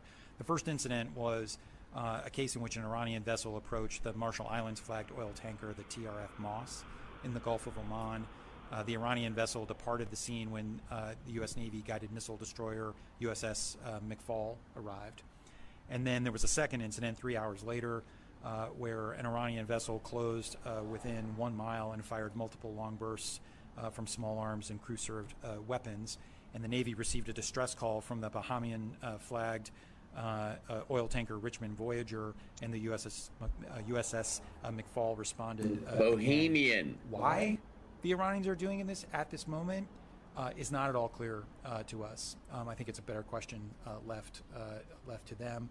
But it's got the highest attention of the department. I'll just say as a personal anecdote, I don't know if any of you were here on the 4th of July for the fireworks display. It's a cool place to watch the fireworks. But as the 9:30, as the crescendo of fireworks was occurring over the mall, I got a call on my cell phone. I was out on the lawn with my kids, and it was SecDef Cable saying that the secretary wanted to convene a secure call with his senior leadership team to discuss these issues because the second incident was ongoing. All right. And so for 45 minutes, we were on the phone, the secretary, the chairman, General Kurilla, our NAVCENT commander, working through what were the Iranians doing, where were our assets, what was the ship's captain requesting us to do, what were we advising them to do. The McFall was steaming in that direction. The captain was advised by NAVCENT to redirect to enter Omani territorial waters. And the combination of all of those decisions appears to have warned the Iranians off. So even after taking some pot shots at the Richmond Voyager, we were successful in the Iranians leaving the area right before the McFall showed up. I mentioned that to say that just like this has the highest attention of the department. We're going to, we have, I think General Kurilla has done a good job of moving around the assets he already has at his disposal to thicken our ability to respond to incidents like this, and I think the proof is in the other night. I think we continue to work with our allies and partners, especially in the IMSC, which is the International Maritime Security Construct, which some of you have probably been out to Fifth Fleet. It runs out of Bahrain. I know you have, Courtney. And so we'll continue to work with our allies and partners, not just in the region, but around the world, like the UK, to try to thicken that out. Because whatever the Iranians are trying to do here, I don't think we should assume it'll be the last time they try. Let's go to the back room. Fadi, Al Jazeera. Thank you, Dave. Thank you, Dr. Call. I have two quick questions on the cluster munition and one on Russia. On the cluster munition, you mentioned 5 studies since 1998 until 2020 that prove you have in your stockpile that rate lower than 2.35. Is the department willing to make these studies available so experts can verify the accuracy of the data? Second one, in terms of providing cluster munition, is this administration breaking the law passed by the Congress that prohibits the transfer of cluster munition that is with the level above 1%? And finally, on Russia, we've seen 2 incidents lately in Syria where Russian aircraft, according to the Pentagon, harassed U.S. drones. Before that, we saw something happening similarly in the Black Sea. Are you concerned that Russia is kind of normalizing this behavior, and is the DoD willing to take any actions to prevent Russia from continuing this type of behavior? Thank you. Goddamn. Sure. So a bunch of things there on the on the test itself. I think at this juncture, because the tests themselves are classified, we won't be releasing this them. was, we'll take that question back. Presently, those tests, those reports are classified. I can say this: we have high confidence in those numbers. They turn on the whole air raid system in the whole of the country. Something's got to be spooking you if you do that. So something's going on there. We don't know why. Than the cluster munitions that the Russians are using, and I think the Ukrainian assurances on top of that give me added confidence in that.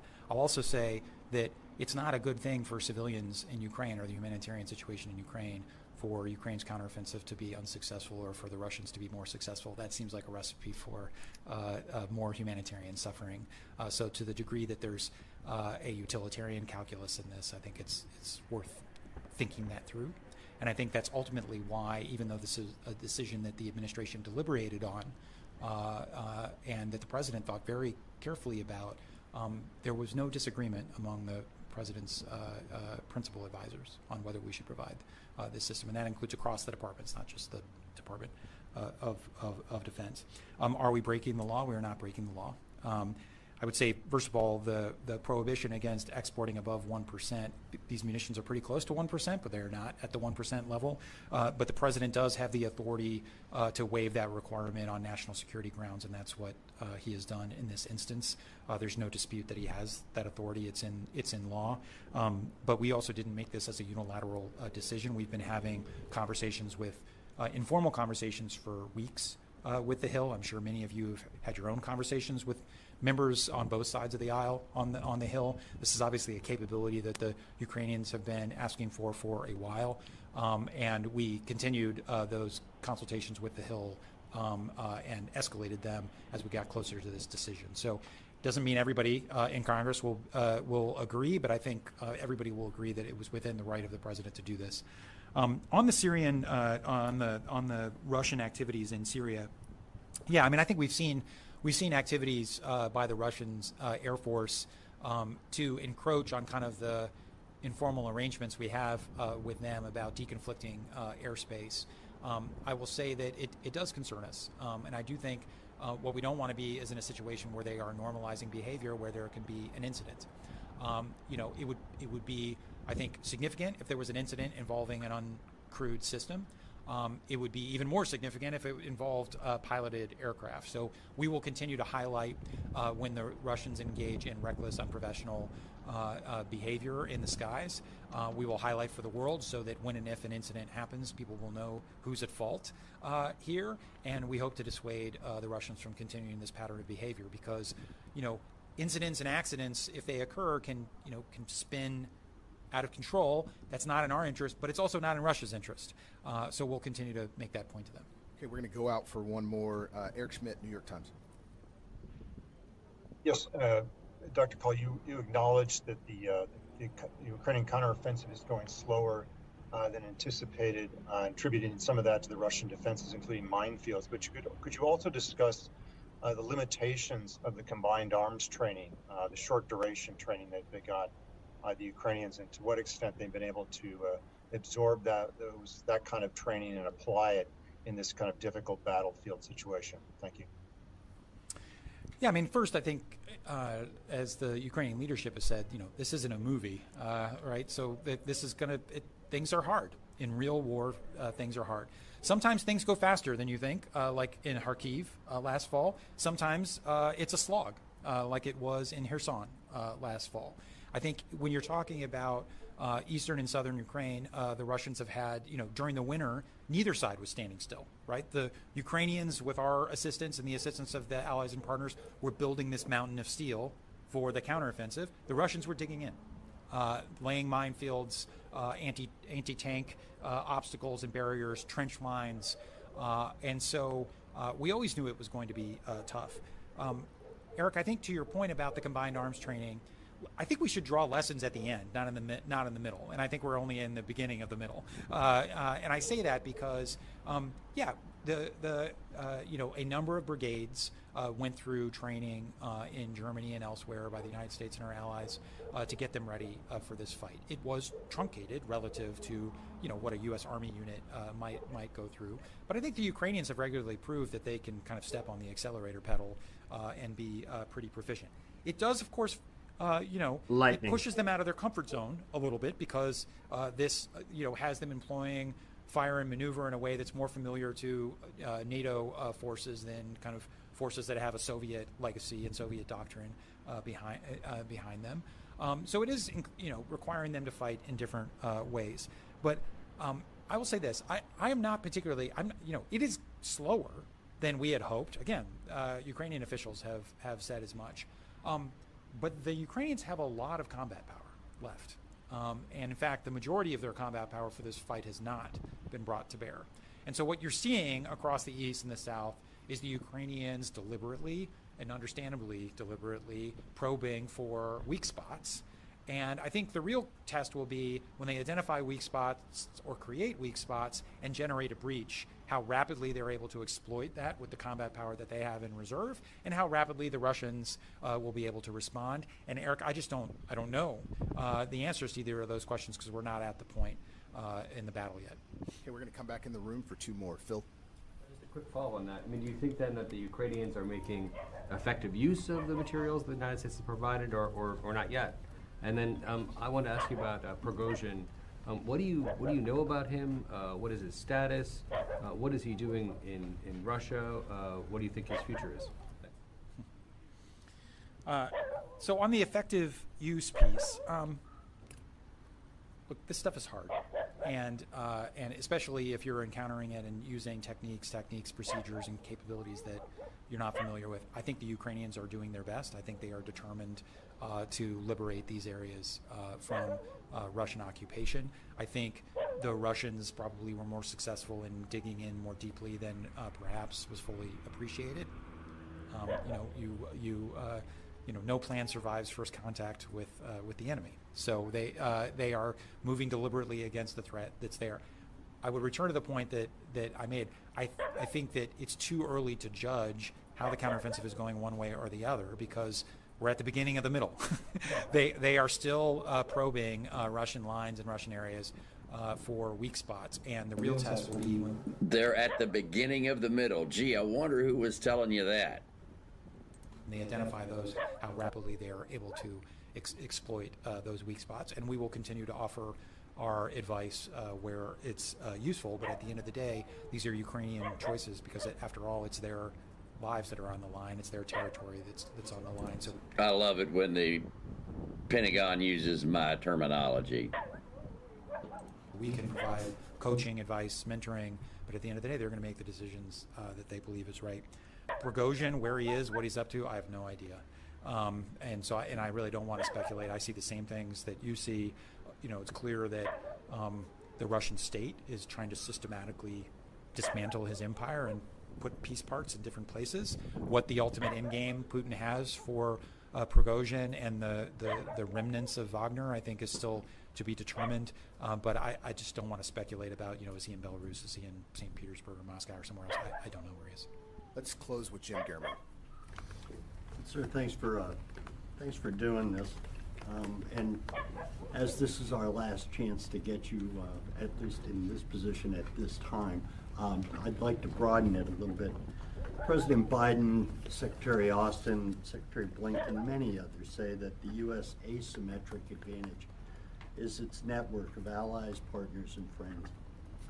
Yet there are many Americans who really believe that the United States should go it alone.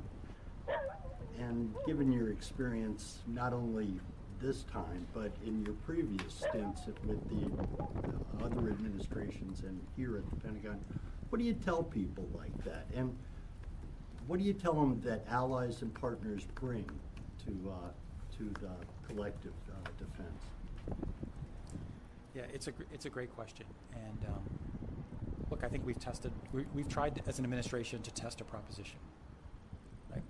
I don't think it's a partisan point to say that, you know, there were at least some in the previous administration that didn't value our allies and partners in quite the way that we do. And they're at the center. They're at the center of our national security strategy. They're at the center of our national defense strategy. We do use these, you know, fancy jargons like asymmetric advantage and network of allies and partners.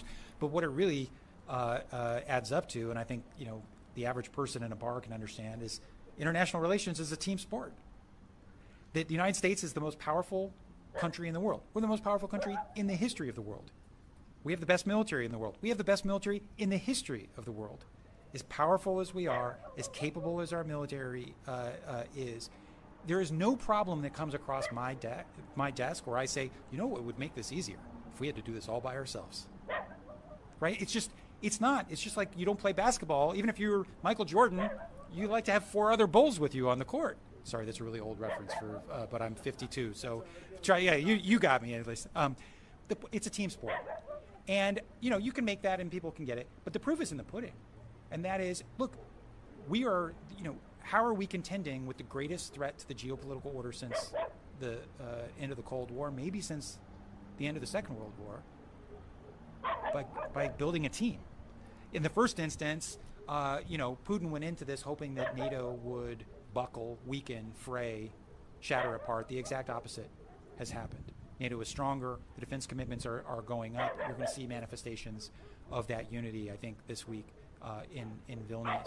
Our efforts to deter attacks on the United States and our allies have been bolstered not only by what we're doing in Ukraine, but what we've done to strengthen the NATO alliance. That makes America safer. That's not charity to Europe.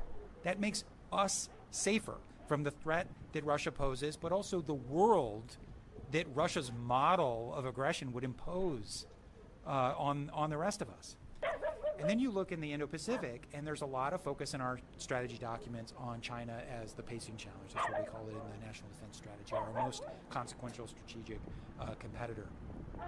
We're not going to win that competition on our own. Now, we have to make investments in ourselves, which we are. That's why we've made investments in, you know, the CHIPS and Science Act and the infrastructure bill. It's why we are making massive investments in defense modernization, and why there's bipartisan consensus around all of that. But we are not going to best China in this competition alone. We need to get our team together, which is why I'm extraordinarily proud of what this administration has accomplished, what this president, what this secretary has accomplished, frankly, what my team has helped to accomplish in things like AUKUS, or the posture changes in Australia, or the historic posture changes in Japan, or the historic posture changes in the Philippines, or the deepening of our alliance with the ROK on display during the recent state visit, or the strategic opportunity of a lifetime we have with India on display during the most recent India state visit by Prime Minister Modi. We are putting real points on the board because we are leaning in to our existing alliances and building out our partnerships. And if we are going to win the rest of the 21st century, that's how we are going to win, alongside our teammates. Dr. Call, thank you very much. Ladies and gentlemen, thanks for attending today.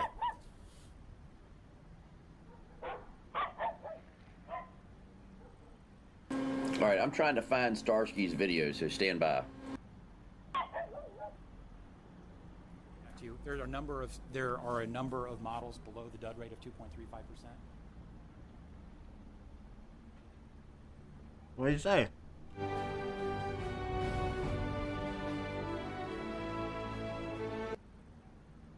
All right, I'm trying to find Starsky's video, so stand by. A number of models. Starsky. Oh, okay.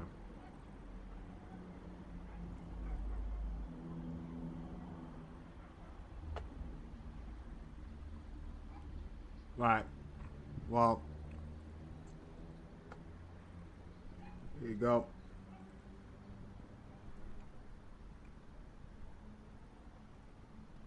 One second.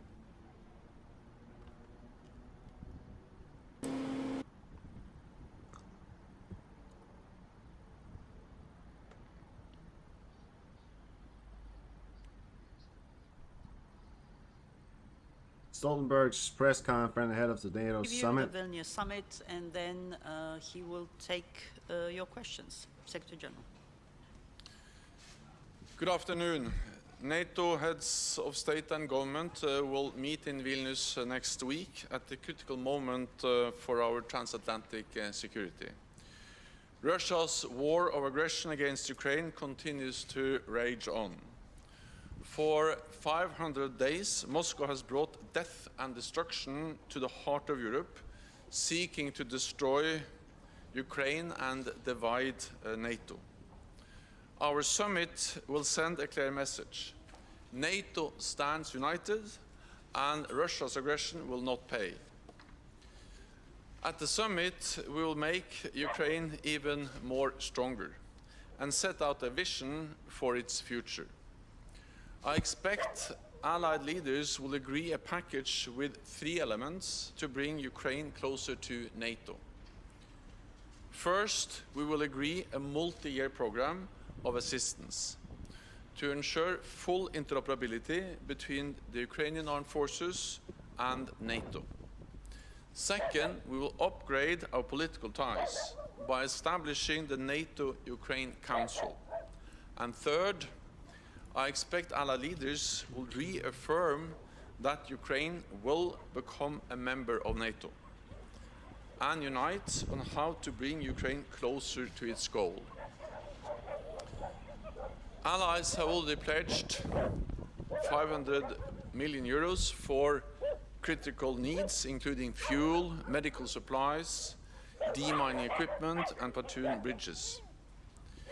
We will also help build Ukraine's security and defense sector, including with military hospitals. 6 hours and ago. we will help Ukraine transition from Soviet era to NATO equipment and standards. President Zelensky will join I mean, I'm us pretty for much the out of things to inaugural report. This is the latest I meeting can of the report new for you guys. NATO-Ukraine Council. Nothing's really going on. This will be a platform for crisis You know, consultation I mean, and serious decision-making, things.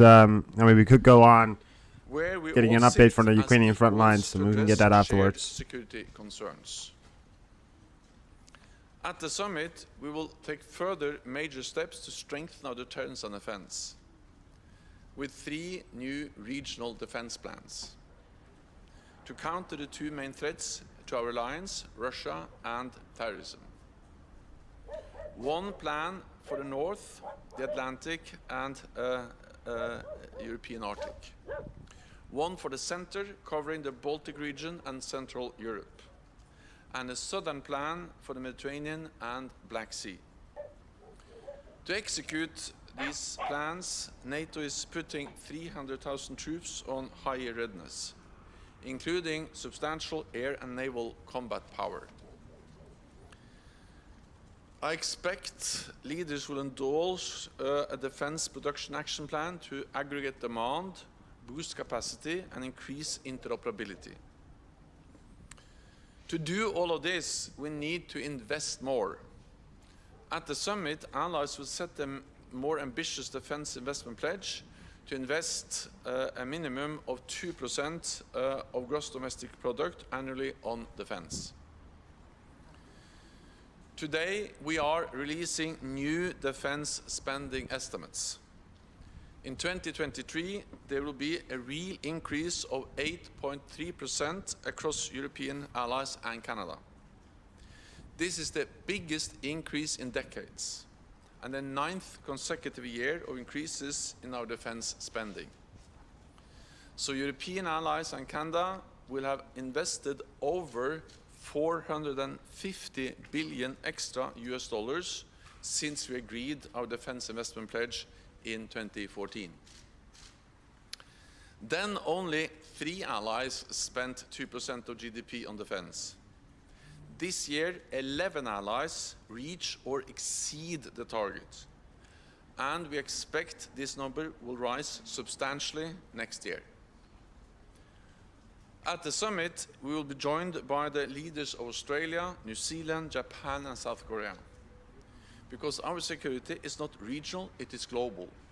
Australia, So South Korea, on issues people such that as should be part of cybersecurity, NATO. We have maritime to start security, thinking about and new strategic technologies. planning here.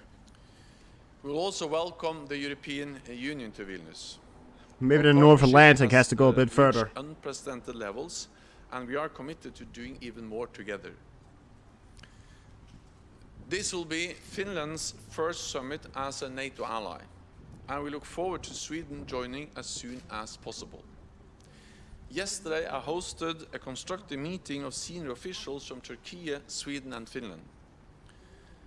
And as the next step, I will meet with President Erdogan and Prime Minister Kristersson in Vilnius on Monday afternoon. For almost 75 years, NATO has been the strongest alliance in history.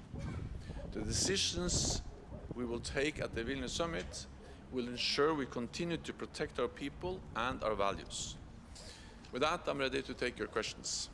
Okay, we'll start with Lithuanian TV here. I mean, yeah, let's start with Sweden, of course. Thank you for this opportunity. Any Eastern European countries, and I mean, I would suggest getting Moldova into NATO before it's too late. You know, replace their weapons with NATO weapons and send all their Soviet era weapons into Ukraine. And it seems that you're you know, going to repeat this that's in something. 2023. So what's the difference? If we made a defense treaty with will he participate in this? Moldova, and we told them to send their equipment. You know, you have a neighbor, another NATO member, One like important difference just is, to of course, get that the Ukraine front line. has come You much know, closer to NATO, because NATO allies have worked closely with Ukraine for many years, especially since 2014. So this has ensured a much higher level of cooperation and interoperability between Ukraine and NATO. And we will also, I expect also that leaders, when they meet in Vilnius, they will also agree a package that will help to move Ukraine even closer to NATO. Partly by establishing the NATO-Ukraine Council, which is a political platform where we can have crisis consultations and also actually make decisions together and deepen our political cooperation. The practical support, and not least the multi-year program, also has a clear political dimension, because by agreeing to stand by Ukraine and also help them for the longer term and to ensure full interoperability with NATO, we are helping Ukraine to come even closer to NATO and NATO membership. And then finally, I am confident that we'll find a united way also to address the specific issue on membership, but I will not go into the details of exact language now, because that is something we will announce when everything is in place by the summit. I look forward to welcoming President Zelensky at the summit and to have him taking part in the first or the inaugural meeting of the NATO-Ukraine Council. ZDF. Thank you very much. Florian Neuhan from ZDF German TV. Mr. Stoltenberg, first question would be, the US is actively considering, it says, to send cluster munitions to Ukraine, which are banned from more than 120 states. From a military point of view, do you think this is a good idea? Does Ukraine need such munitions? And from a political point of view, do you think it's wise to send weapons, munitions that are banned for good reasons? it's what they do. So NATO as an alliance do not have a position on the convention on cluster ammunition because a number of allies have signed the convention, but a number of allies have not signed the convention. And it is for individual allies to make decisions on the delivery of weapons and military supplies to Ukraine. So this will be for governments to decide, not for NATO as a... New Twitter, guys. There's a new Twitter on the line. Mark Zuckerberg. He's launched a Twitter copy. Pretty much the same as what Twitter is, but it's a copy. So, and now he's, of course, there's the rumors of it's alleged fight that might happen between those two, but I don't think that's going to happen. But Zuckerberg's been teasing Elon Musk as much as Elon Musk has been teasing Zuckerberg. and it appears that now they're going head to head in a race of who's gonna fuck up the most or who's gonna make the biggest money. You know, there's another Twitter. Actually, I don't know what the name of that is. I might launch an account on that one as well. See what that's about. See if there's anything about that. But you know, Twitter is getting very restricted nowadays. So I mean, it's getting better in the ways of usage, but that's certainly something. So you know, there's the competition in the Twitter field, and I don't think there's ever actually been a competitor in the Twitter field that could, you know, make headway, because Twitter's always been the top dog at least in what they do. So let's see what happens. Let's see what happens there. You know, Mark Zuckerberg is pretty much the inventor of social media. So yeah, that is something. That is something. An alliance. We are faced with a I'm gonna be war, right back. And we have to remember that this brutality is also reflected in the fact that we every day see casualties, and that cluster munitions is used by both sides, or cluster munitions are used by both sides. And Russia used cluster munitions in their brutal war aggression to invade another country, while Ukraine is using it to defend itself. The best way to end this brutal war is for President Putin and Russia to stop attacking another country. That's also the best way to stop all the suffering, the casualties, and the death we see caused by different types of weapons on the battlefield every day. NTV. Secretary General Gül Sonumut from NTV Turkey. The meeting of yesterday with regard to Sweden was rather a kind of icebreaker between the Turkish side and the Swedish side. You said that it was constructive. However, when we see the statement of the Turkish Minister of Foreign Affairs and his Swedish counterpart, there are still a gap. So how would you be able to bridge that gap until next Monday? And what kind of pressure, because you also call always on Turkey, but what kind of pressure you could do on Sweden so that they somehow try to face or at least release the concerns of Turkey? Thank you very much. For me, I think words like constructive and good is better than icebreaker, if I'm going to describe the meeting we had yesterday. It was a good meeting, it was a constructive meeting, and we made progress. And I'm confident that we'll continue to make progress, but there are still gaps to be bridged. And that's also the reason why I have invited President Erdogan and Prime Minister Kristersson to meet next month on Monday, also in a few days in Vilnius, and we will meet there together, the three of us, with our experts, to sit down and look into the details, the concrete issues, and where we see differences between the Swedish position and the position of Turkey. And then that's the way to overcome differences when they exist, as they now do in the issue related to the final ratification of Swedish accession into NATO. My message is that Sweden has delivered at the same time on the commitments they made in Madrid in the joint memorandum. At the same time, I'm also very clear that Turkey has real security concerns, and that's the reason why we are sitting down and addressing them. Because we also know that NATO allies have serious security concerns related to the fact that they want to have Sweden in as a full member as soon as possible, and that's not least the case for the Baltic countries that see the great advantage of having Sweden as a member. So I strongly believe it will be good for Sweden, it will be good for the Baltic region, the Nordic region, and it will be also good for the whole alliance, including Turkey, to have Sweden as a member as soon as possible. Interfax Ukraine. Yeah. Thank you, Anna. Irina Sommer, Ukrainian news agency Interfax Ukraine. I have follow-up question on Mindaugas regarding declaration. I do understand you can't comment on the language which will be in the declaration regarding membership, but can you tell us how far or how close alliance are regarding a wording in the declaration regarding possible membership for Ukraine, which also will be satisfactory for Kyiv? Thank you.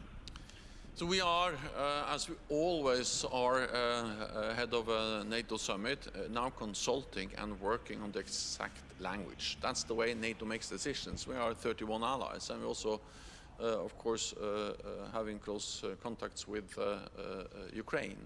But the allies are now consulting on the exact language in the communique. I'm confident that we will find a united way forward, including on how to move Ukraine forward on its goal to become a member of the alliance.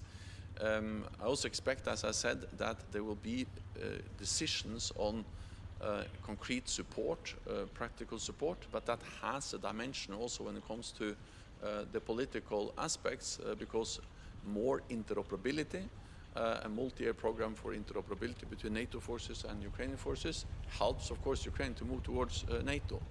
And stronger political ties with the NATO-Ukraine Council is also a way to move Ukraine and NATO even closer. So the language, the exact wording will be made public when we have agreed and when the statement is endorsed by all the leaders next week. But I'm confident that we'll have a message which is clear, and also not only clear, but most of all that we have to remember that allies also agree already on a lot of important principles when it comes to Ukraine and membership. We agree that NATO's door is open. We agree that Ukraine will become a member, which is an important message. And then we agree that it's for the NATO allies and Ukraine to decide when the time is right, and not for Russia to have a veto. And then the most urgent task, and all allies agree on that, is that we will stand by Ukraine. We will provide support to Ukraine for as long as it takes, because unless Ukraine win this war, there's no membership issue to be discussed at all.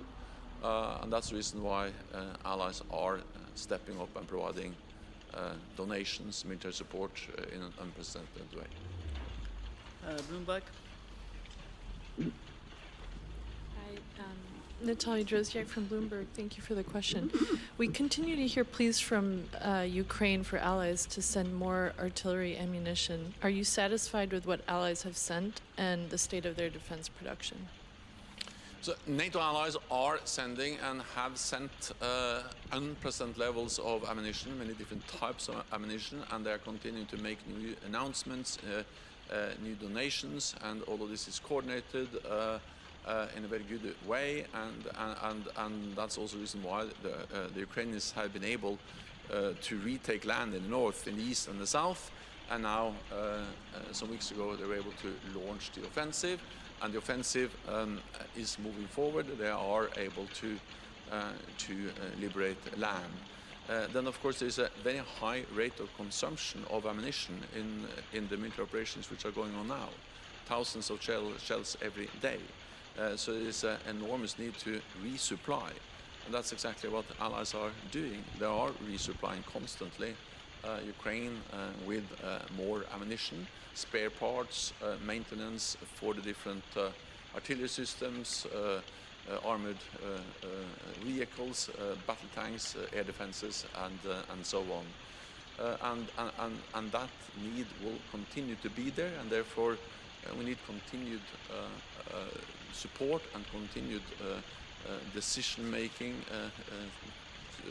so strength in the NATO allied countries to make further decisions on even more support. So that's I think that was your question about. No, sorry, production. Yeah, because on production, well, what we have seen is that since we started to address this issue of the need to increase our production capacity last fall, then things have started to move. So now more and more allies are actually signing contracts. The things that can actually increase production is, of course, contracts with industry. We engaged with industry at our latest defense ministerial meeting.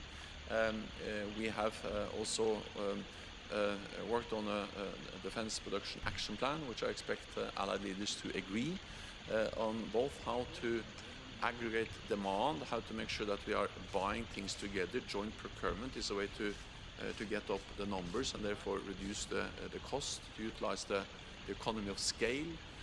We have done joint procurement in NATO for many, many years.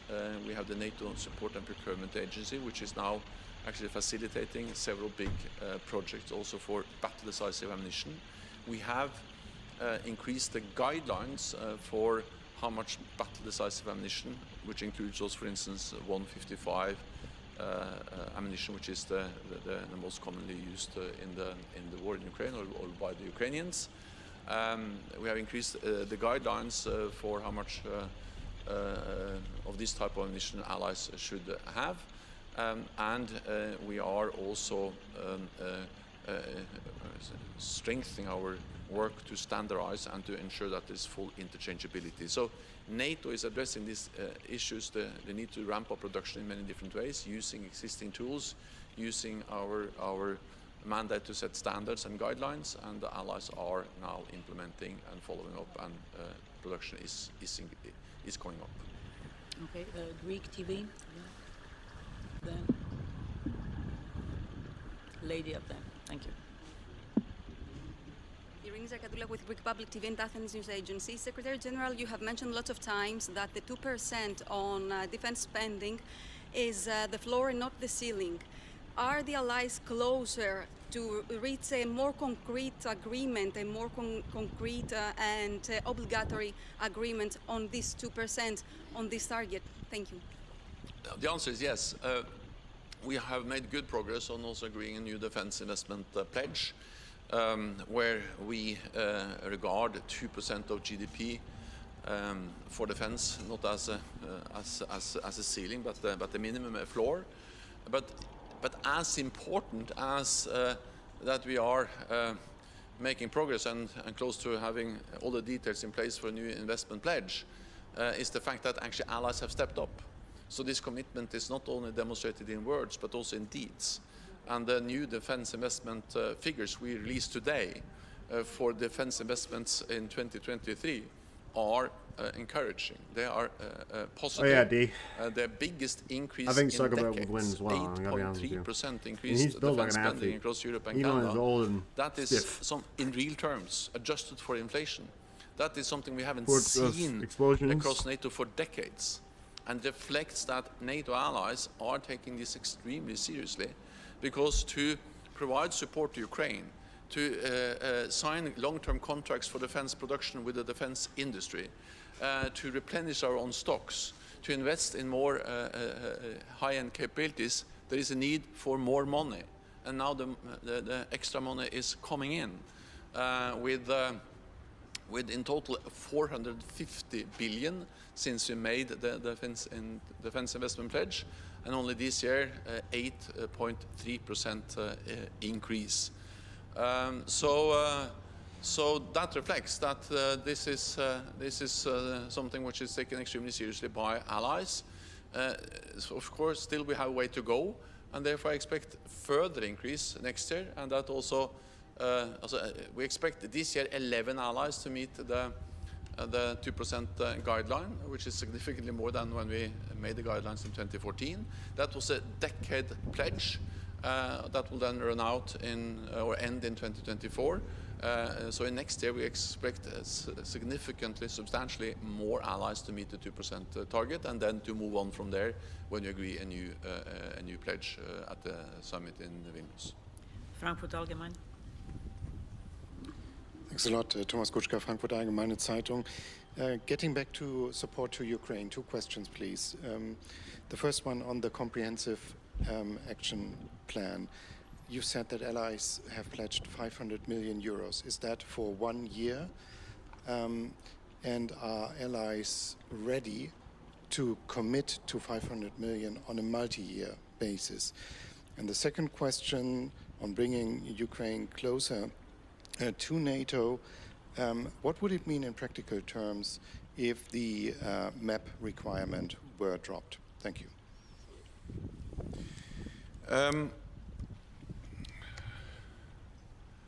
So we are now finalizing the text and the decisions on both these issues. So therefore, I'm a bit careful to go into the details. You will see all the details on both the questions you asked within a few days. And I think I will only make my task of leading the process and to ensure that we end on a strong and united position on these issues. More difficult if I now, at this press conference, went into the exact details of the language and the wording and the different alternatives which are now addressed. But I can say that I'm confident that when we finalize these consultations and have the decisions in place by the summit, we will see that there is a strong commitment from NATO allies to provide substantial, sustained economic support to Ukraine, both as NATO through the comprehensive assistance package for the different specific purposes like fuel and different types of equipment, but also for the multi-year program to ensure that Ukraine transition from Soviet era to NATO standards and the doctrines, the full interoperability. On the membership action plan, well, I will not go into the details, but Got a car alarm going on down there? That's in Kyiv.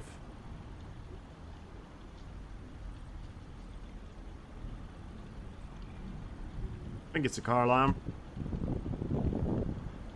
Fire truck lights. Could be. They're out there. Turning off the fire.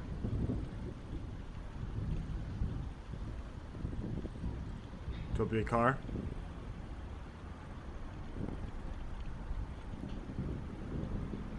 I think it's a car. And it's blinking. At first I thought it was fire, so, but it's blinking, so, you know, fire don't blink. But, yeah. That's in Kyiv, by the way, so, Kyiv Oblast, not in Kyiv City, Kyiv Oblast, so the city outside, this area right here. But, yeah. I mean, the explosions are reported in Kherson and Donetsk. Regular shelling around the Dnipro region, so, yeah. Get the, only air raid that's on at the moment is in Zaporizhia.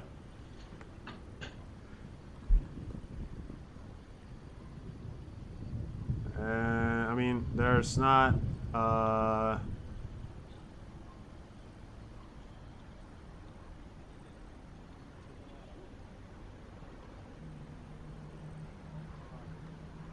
construction lights, I mean, yeah, sure. Your guess is as good as mine.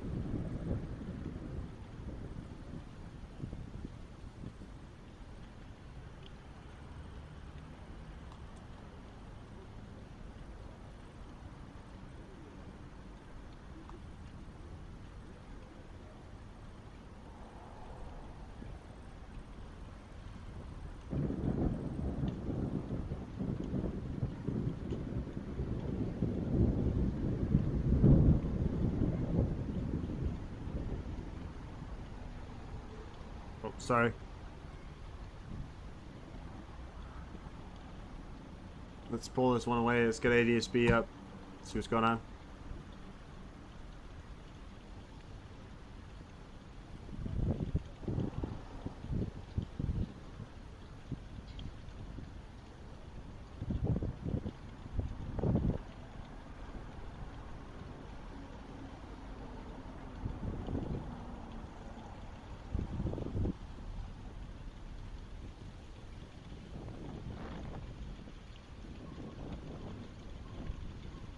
Polish military.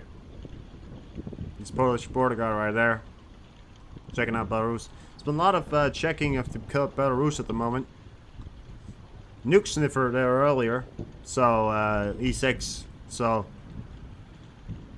and there was an E3 down here, Odessa. So I don't know. So they're keeping an eye on what's going on in Belarus. I mean, they have reported of the you know, of the Wagner precisions in the Belarusian area. But let's keep an eye on that.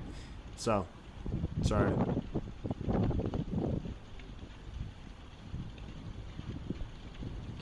To anybody who's new, there's lightning going on in Ukraine, and it's Zaporizhzhia Oblast at the moment.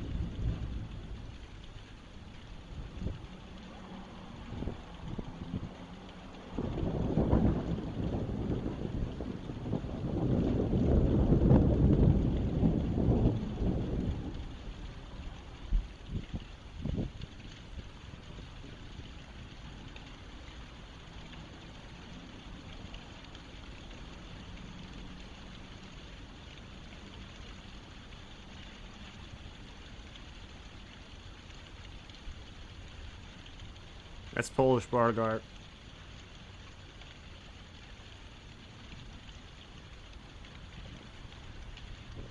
Let us see what's happening on that, but we'll stay tuned on that.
Oh yeah, look at, you hear that? That's some heavy. Oh, holy shit, that's some heavy thunder right there.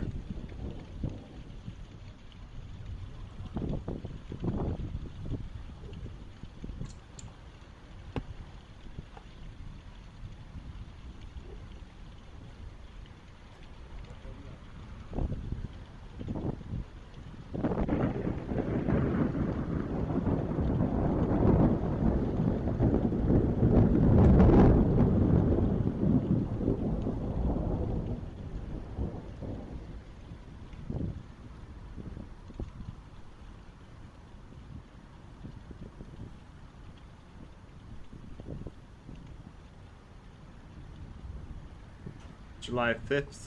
Okay. Nothing on any explosions at the moment.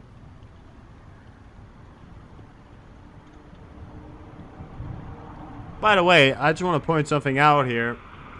In this exact area right here, right? Kostina Yademyaki City, right? Look at that. What do you guys think that is? What does that look like? Looks like cross-domination, which it is. Who fired that? Oh, the Russians. The Russian hit the city twice with hurricanes with cluster munitions. That's a cluster right there. That right there is the damage of it. So, this is not from today, it's from July 5th, but this is cluster, this is the Russian ammunition right there. Look at that. So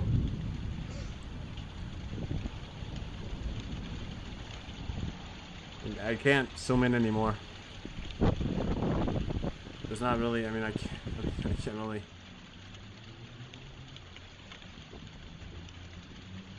Doesn't really get much better than this, guys. If you can't see this, yeah, you gotta check your eyes out, because that's pretty much in front of you, but This right here is a cluster ammunition, and that damage right there, right? Look at that. On July 5th, Russia. I think it's picking up rain somewhere. Holy damn. Somewhere it's picking up rain somewhere. I think it may be Kharkiv. Or somewhere around that. You hear that? It's rain right there. What that means, Russia is using cluster. Ukraine has every reason to also be using cluster. We now have images of Russia using cluster, so that they can't deny it. So it's fair game. It's fair game, you know.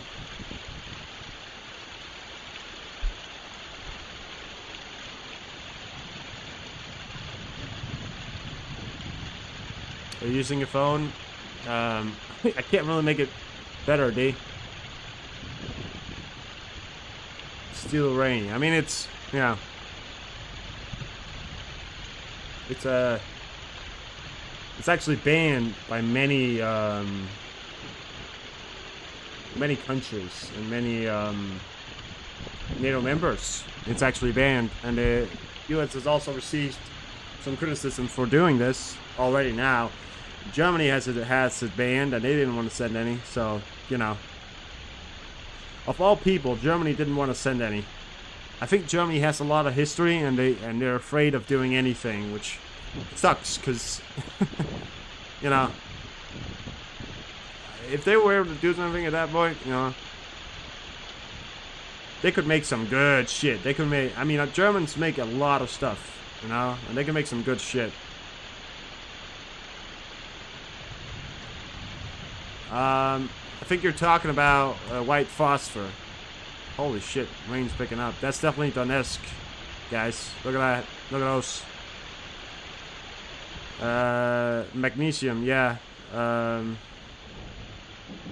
Germany and Russia has beef, but you also got to realize that Russia and Germany, you know, Germany uses 60% of all its energy comes from Russia. Gas and all that comes from Russia, so, you know, it's been buying a lot from Russia. Magnesium and white phosphorus, it was called, is the epitome of war crimes. It literally burns through your body. You see images of that happening. It wasn't that long ago. I think it was only like a month ago they used it again. That is basically warfare and war crimes that we're seeing being committed by Russia. Still, we are too afraid to give anything to Ukraine. They're using tactics that are in so many ways illegal.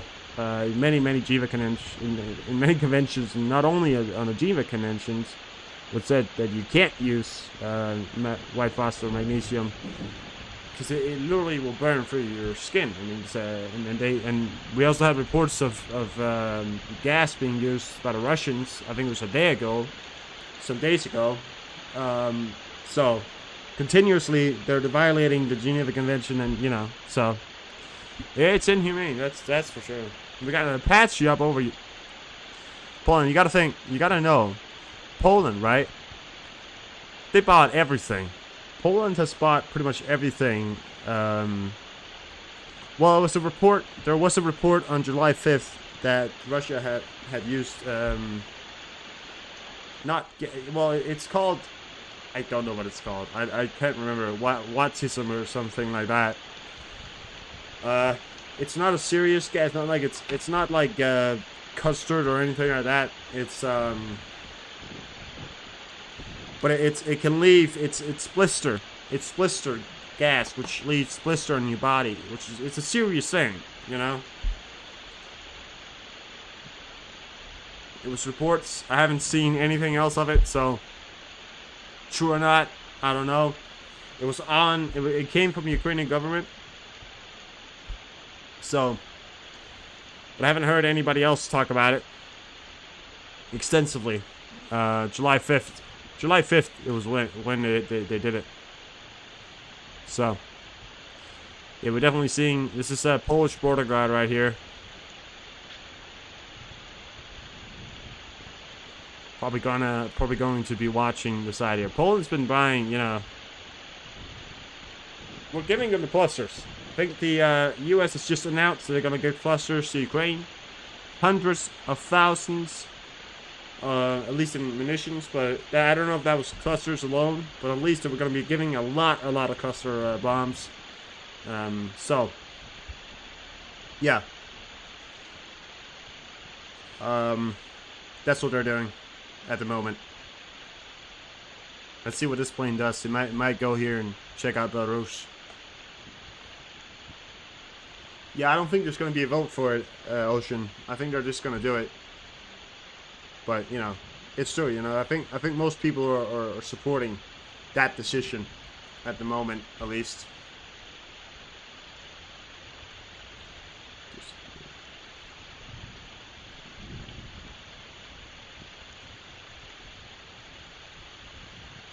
It'll take a long time to put up a vote for doing stuff like that, and I don't think it's something that the general public really, I mean, when you think about it, the general public is, many people are going to vote no because they don't see the point in Ukraine. So holding votes and stuff like this, you know, it's not going to further your course. It's going to take a long time. So the whole thing right now is that, you know, so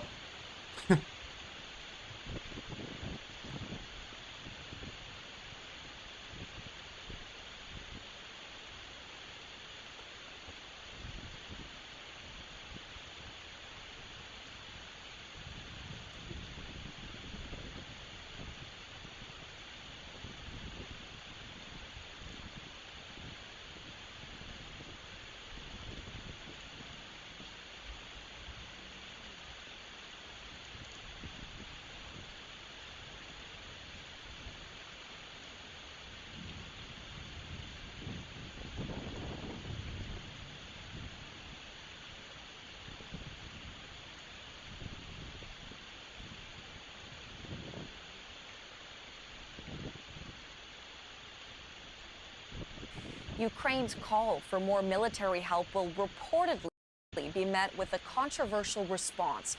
Reports say the U.S. will give Ukraine a weapon that's been banned by Canada and other Ukrainian allies: cluster munitions.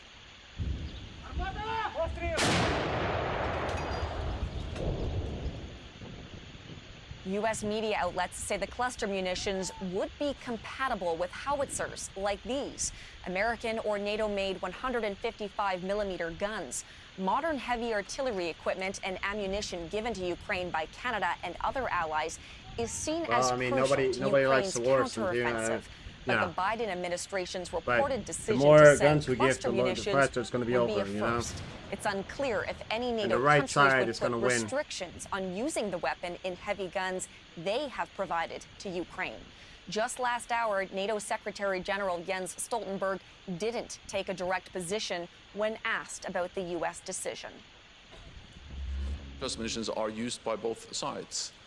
And Russia used cluster munitions in their brutal war aggression to invade another country, while Ukraine is using it to defend itself. Magda Gebrselassie leads off our coverage for us this morning on this story. She joins us now. So Magda, let's start with these cluster munitions. What do we know about this weapon? Well, this controversial weapon works by breaking apart to spread a cluster of explosive devices over a large area. But those scattered devices, they don't always explode, which poses a risk to civilians, sometimes even for years. So U.S. officials say Russia has been using these weapons. There are reports that Ukraine has used them too. And now you have numerous media outlets saying that President Joe Biden has agreed to supply Ukraine with these weapons, and that announcement is reportedly coming today, which the Pentagon is not confirming. Now, yesterday, Pentagon Press Secretary Brigadier General Pat Ryder was asked about the dud rate of these weapons and the potential for them to harm civilians. Here's what he had to say. No. We would be carefully selecting rounds with lower dud rates, for which we have recent testing data. And the ones that we are considering providing would not include older variants with dud rates that are higher than 2.35%. Yeah. Now, U.S. law doesn't allow for these kinds of weapons to be transferred or sold to other countries if the dud rate is higher than 1%. But the media reports say that Biden will go around this to get this done. Magda, we were listening earlier to NATO Secretary General Jens Stoltenberg offering what could probably be called there a bit of a non-answer response on this issue. Where does the rest of the world stand on these cluster munitions? Well, many countries don't support the use of them. There's more than 100 countries that are part of the Convention on Cluster Munitions. So these countries are against keeping these weapons, transferring them, and using them. Canada is one of those countries that signed the treaty. The U.S., Russia, and Ukraine did not. And while a deal like this could really help Ukraine fight back against Russia, the risks are too high, according really to close. this global affairs analyst that is in Ukraine. Take a listen. Listen to that. Having been a former spokesperson 10,000 for feet. UNICEF, I can't say I'm too thrilled about it, because what happens, these bombs drop little bomblets. Some of them are mistaken as toys, picked up by children with devastating consequences. So there's got to be other ways to push back the Russians. This one shouldn't be at the top of the list.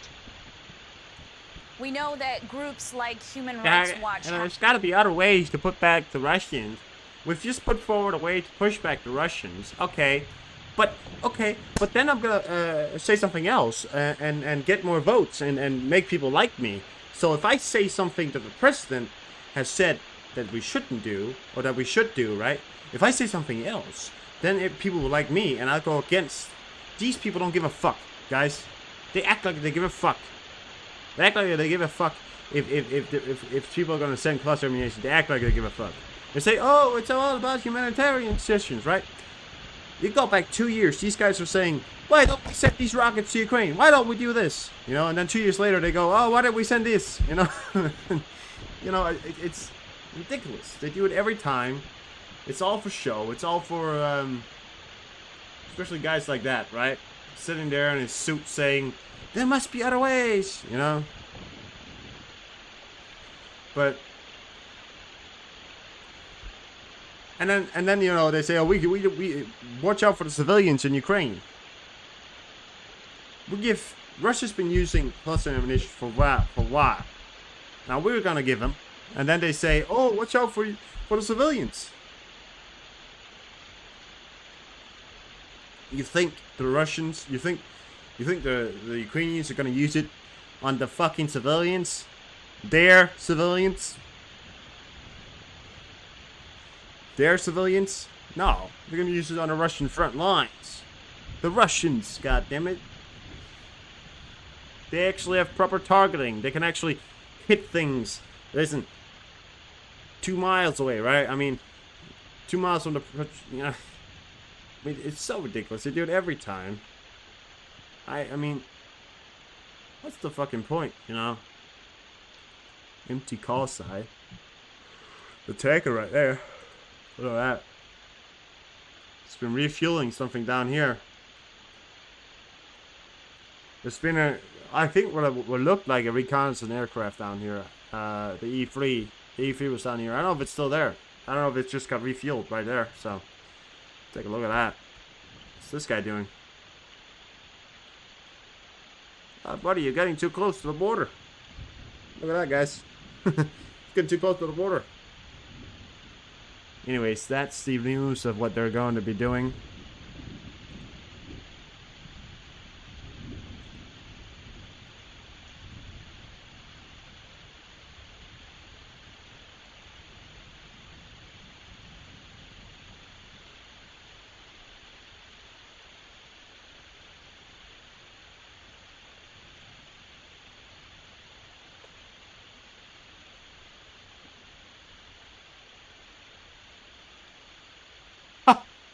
No fucking way.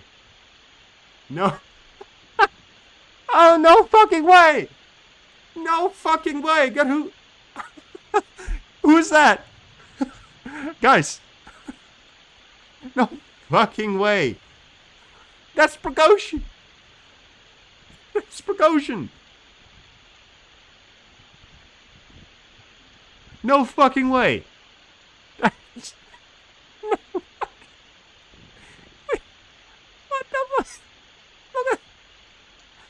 That's Prigozhin. That's him. It is. Look at it. He's got the wigs on. What the fuck? Is he a fucking actor? What? Isn't he fabulous? What the fuck? He looks like a completely different person, though. I gotta be honest with you guys. But like, what the fuck is going on?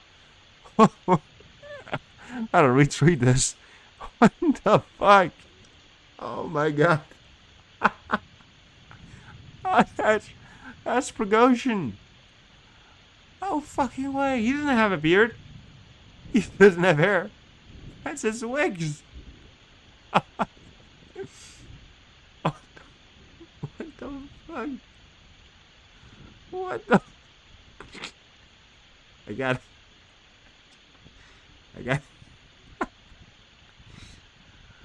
I wish somebody would tell. Can somebody tell Lee about this? Can somebody tell Lee that that's the thing? Tell Lee that's the thing.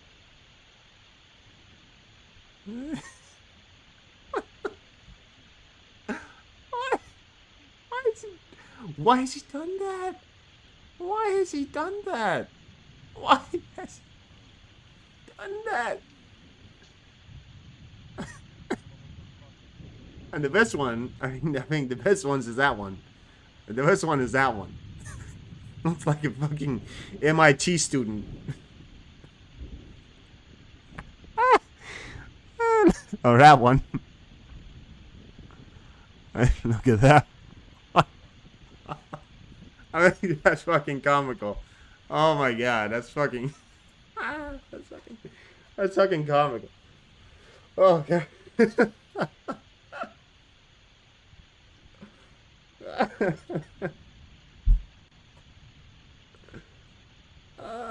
I retweeted it. Holy shit. Is Lee alive? Is Lee still alive? I gotta tell him about that. It's gonna get a laugh. Is Lee alive? Oh, he's still alive.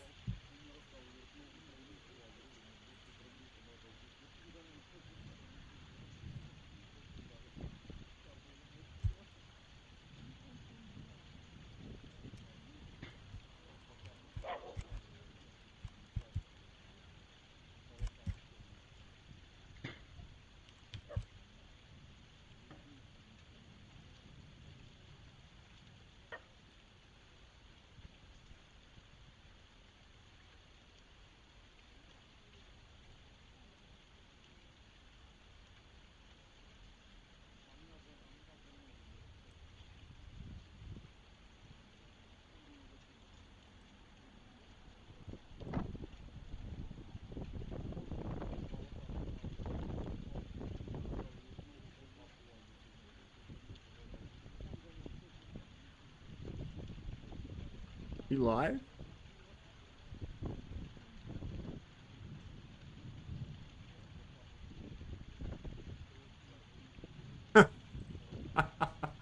What? What? It looks like this definitely looks like some kind of Middle Eastern propaganda stuff. I mean, that's the beard. It looks like that's the scarf right there. That looks like some kind of. These two looks predominantly Russian. That one looks like he's somewhere in the Russian Sea Fleet, right? All right. And this guy, that's the average. He looks like he just came out of MIT and is about to go to EAM. I don't have EAM up, Ocean. You hear the guys talking in the back. That's from the cameras. So I don't have EAMs up. I don't have that. If we haven't seen a punch through on the main front lines, let's assume that we continue to see slow but steady progress on the front lines, but we don't see this punch through that we've been expecting. By when, if we don't see it, would you start to be concerned that they may not be able to accomplish the goals, what we assume?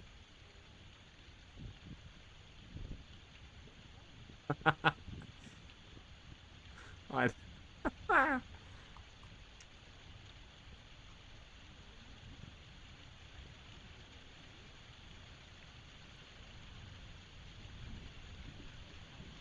We got Probably actually tweet to Lee about this. Captain Admiral Aldin. Definitely some kind of. I mean, it's definitely some kind of.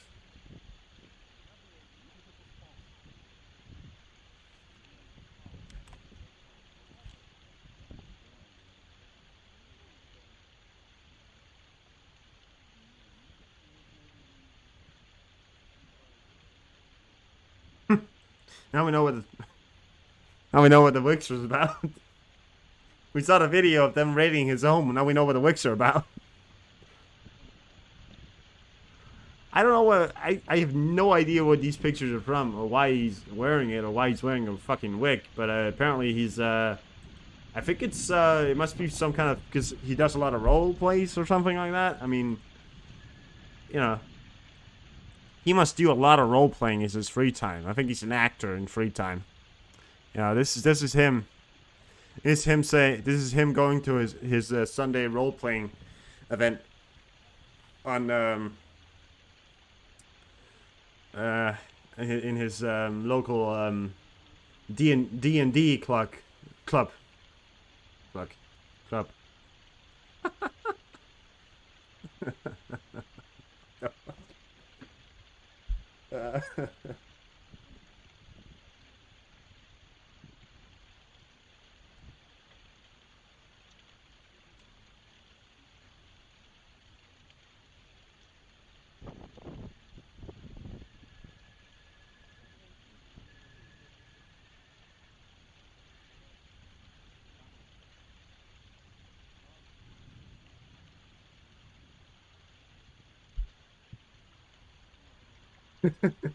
Anyways, we got this guy approaching the Belarusian border right there.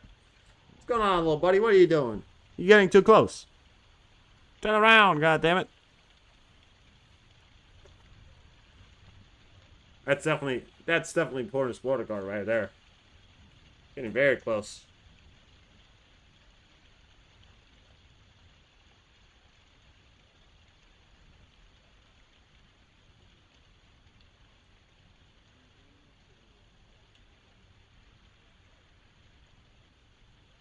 Reports say that Prigozhin is in St. Petersburg, but then he disappeared because they raided his house in St. Petersburg. I think so. And he wasn't there, so he's disappeared, appears so. Which begs the question, why were they at the house and how did they know he disappeared before going to his house? You know? Russia said, oh, he disappeared. Yes. Okay, so he's gone. Okay, then we go to his house and raid his house. Well, if he's gone, he's not going to be at his house, you know? So, he's all over the place at the moment. I'm just getting a phone call.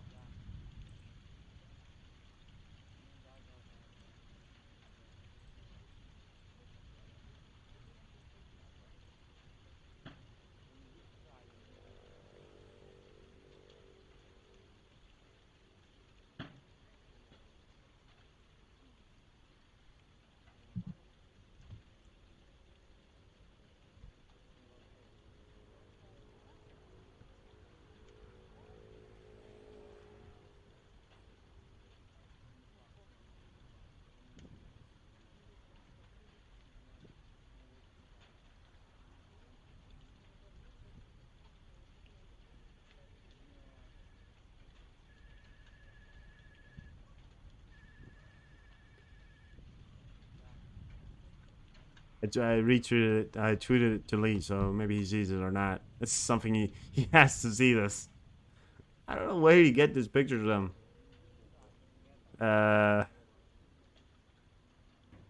What the fuck?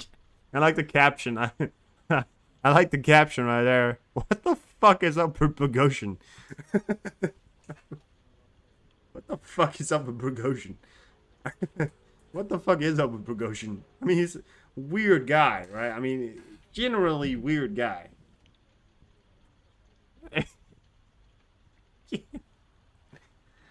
That just gets better and better.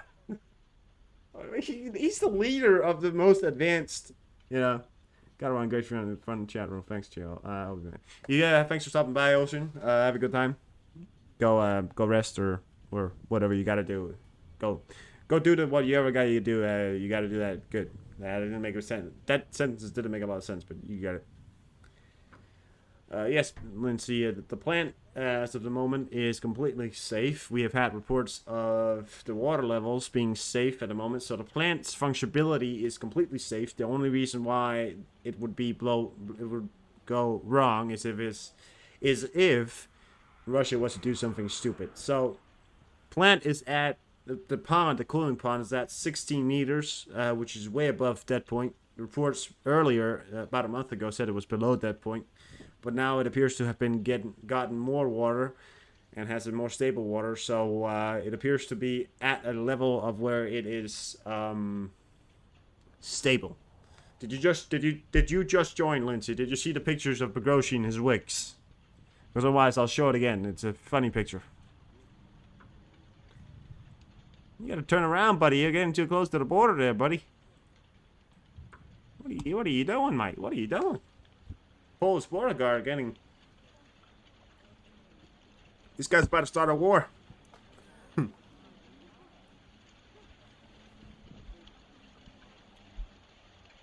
Only air raid seems to be honest in Zaporizhia.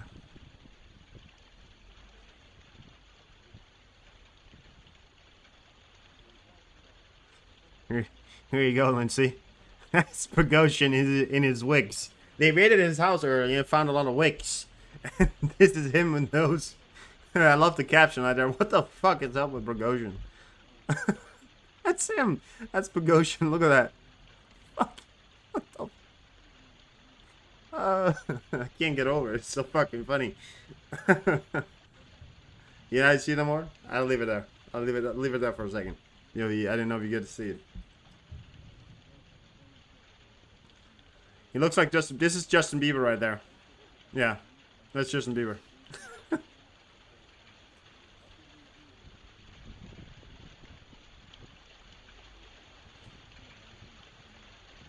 Lindsay, you can't say that. You can't say that, Lindsay. You can't swear. I'll get banned or something. I don't know if I will.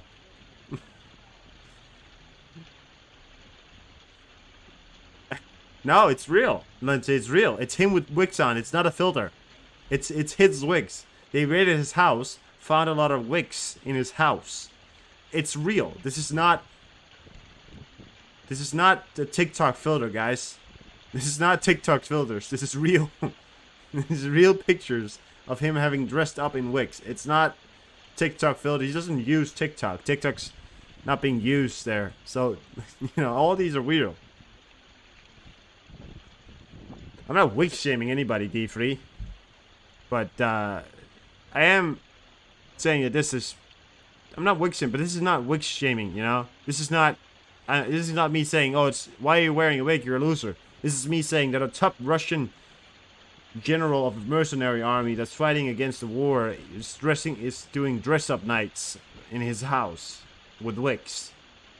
I'm not wig shaming. I am saying that this is fucking weird. And why would he do this?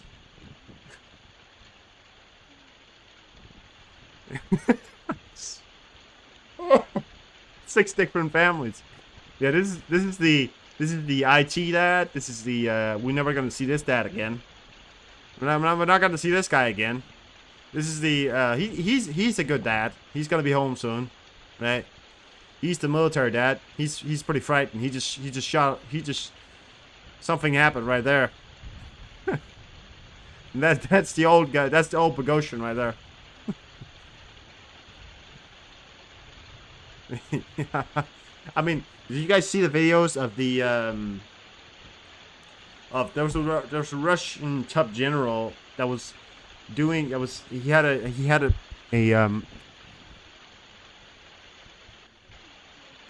okay, D. Okay. I thought you were gonna say something there. I was ready to smoke. I'm kidding. Did you guys see the video of the Russian top general who did like a little bit of a POR P-O-R-N. Yeah. It wasn't him with a girl. No, he was alone. He was alone in his hotel room dancing butt naked, guys. I don't know. Wait, I don't know, Lindsay. The Russians are fucking weird. So we got a Russian top general doing a P-O-R-N.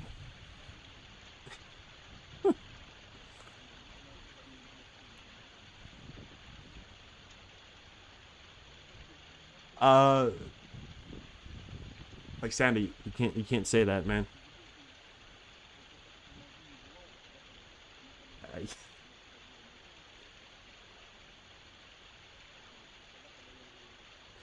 I know, but you can't say that word.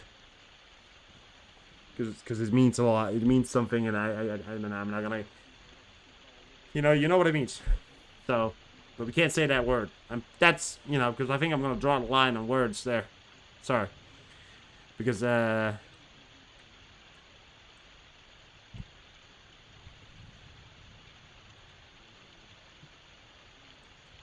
those are some words that we, it's a very controversial word. If we're talking about the drones, then I can say it, but out of context, I'm not sure I can make fun of that, which is why I'm not doing it. So, yeah, just know we can't really put it into that context. I don't want to ruin the mood. Sorry, I don't want to get banned. Did he turn off his transponder? It's not moving anymore.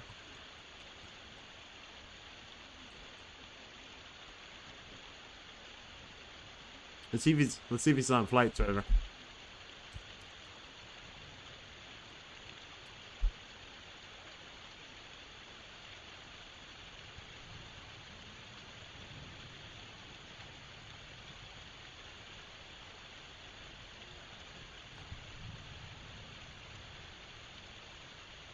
What? Alexander, you were the one who said the word. It wasn't Lindsay.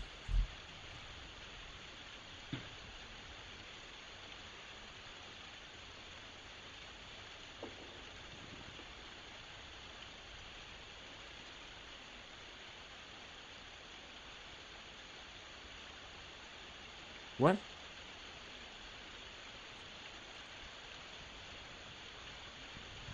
He's not on Flight Trader.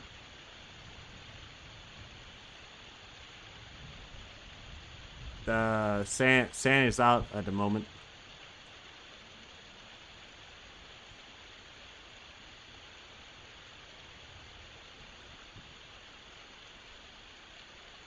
So yeah, let's take it down. Let's see that.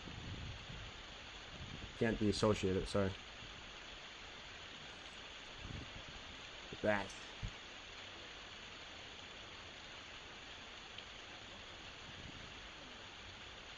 Wow, we got a lot of we got a lot of people in here, so don't need a lot of modding going on, but whatever. Is that a P8? No, it's a tanker. We got it. What's that? It's a Jordan plane right there. We got a tanker going into the Black Sea, it appears. Thank you for that, Sora. Welcome to the stream. How are you? I may have to leave you guys here in a second. I have a deal with somebody I gotta talk to. So yeah, I'll probably be gone here in a second.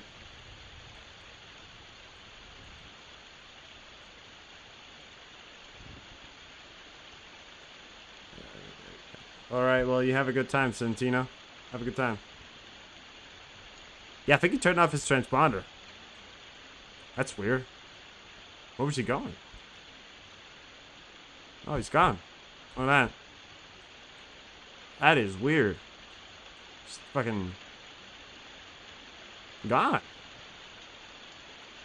So the Polish plane is moving in here, turns off its transponder and just disappears. He's probably flying back and forth here. It's my guess. But he turned off his transponder. It's not transponding anymore. Oh, what's that? Oh, Novakaka City. Reports of explosions. Let's check it out, see if there's any reports on that one.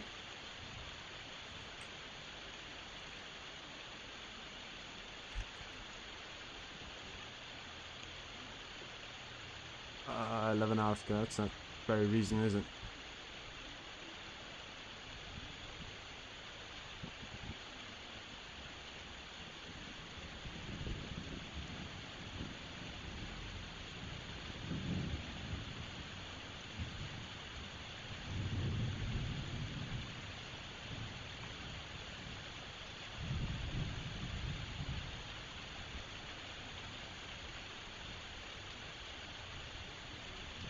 What? No, set MPP is low, is okay. This is Kursan right there. I need you guys to chill on the that, because you know, you put stuff in that in chat, people might start thinking, and I gotta answer a lot of questions. Every time somebody says something like, "Oh no, it's Zaporizhia. Is it blown? Is it gonna blow? Is it?" I gotta answer a lot of questions to why it's not gonna blow. You know, I know. Listen, having questions is a very natural thing. We're very naturally curious. You know, people are very naturally curious, and I get that. I get being curious, but it also, you guys sometimes gotta think. You know, when you put a question in the chat and you say something like, "Oh no, it's blowing up," or something like that. You know, you gotta remember. I'm going to Krakow tomorrow. I hope that it stays quiet for a few days. Krakow. Oh, are you the, are you from Poland? Is that my memory tricking, or am I from Poland, right? Am I? Yeah, you're from Poland. You're Polish one. Yeah, I'm sorry. Yeah. Krakow. I mean, nothing really going on. It's pretty much in the,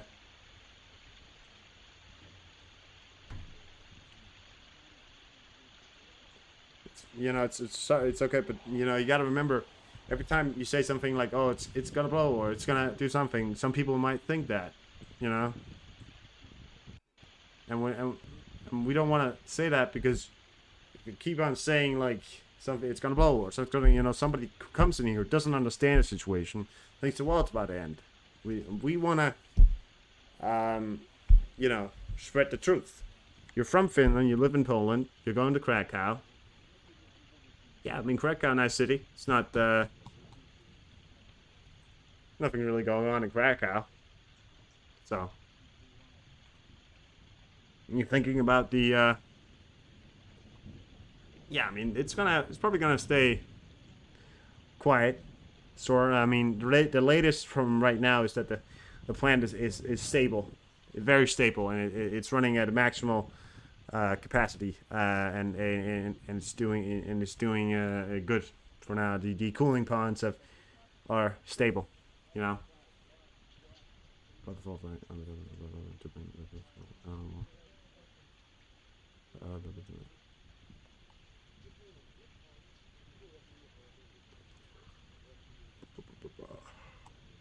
There we go.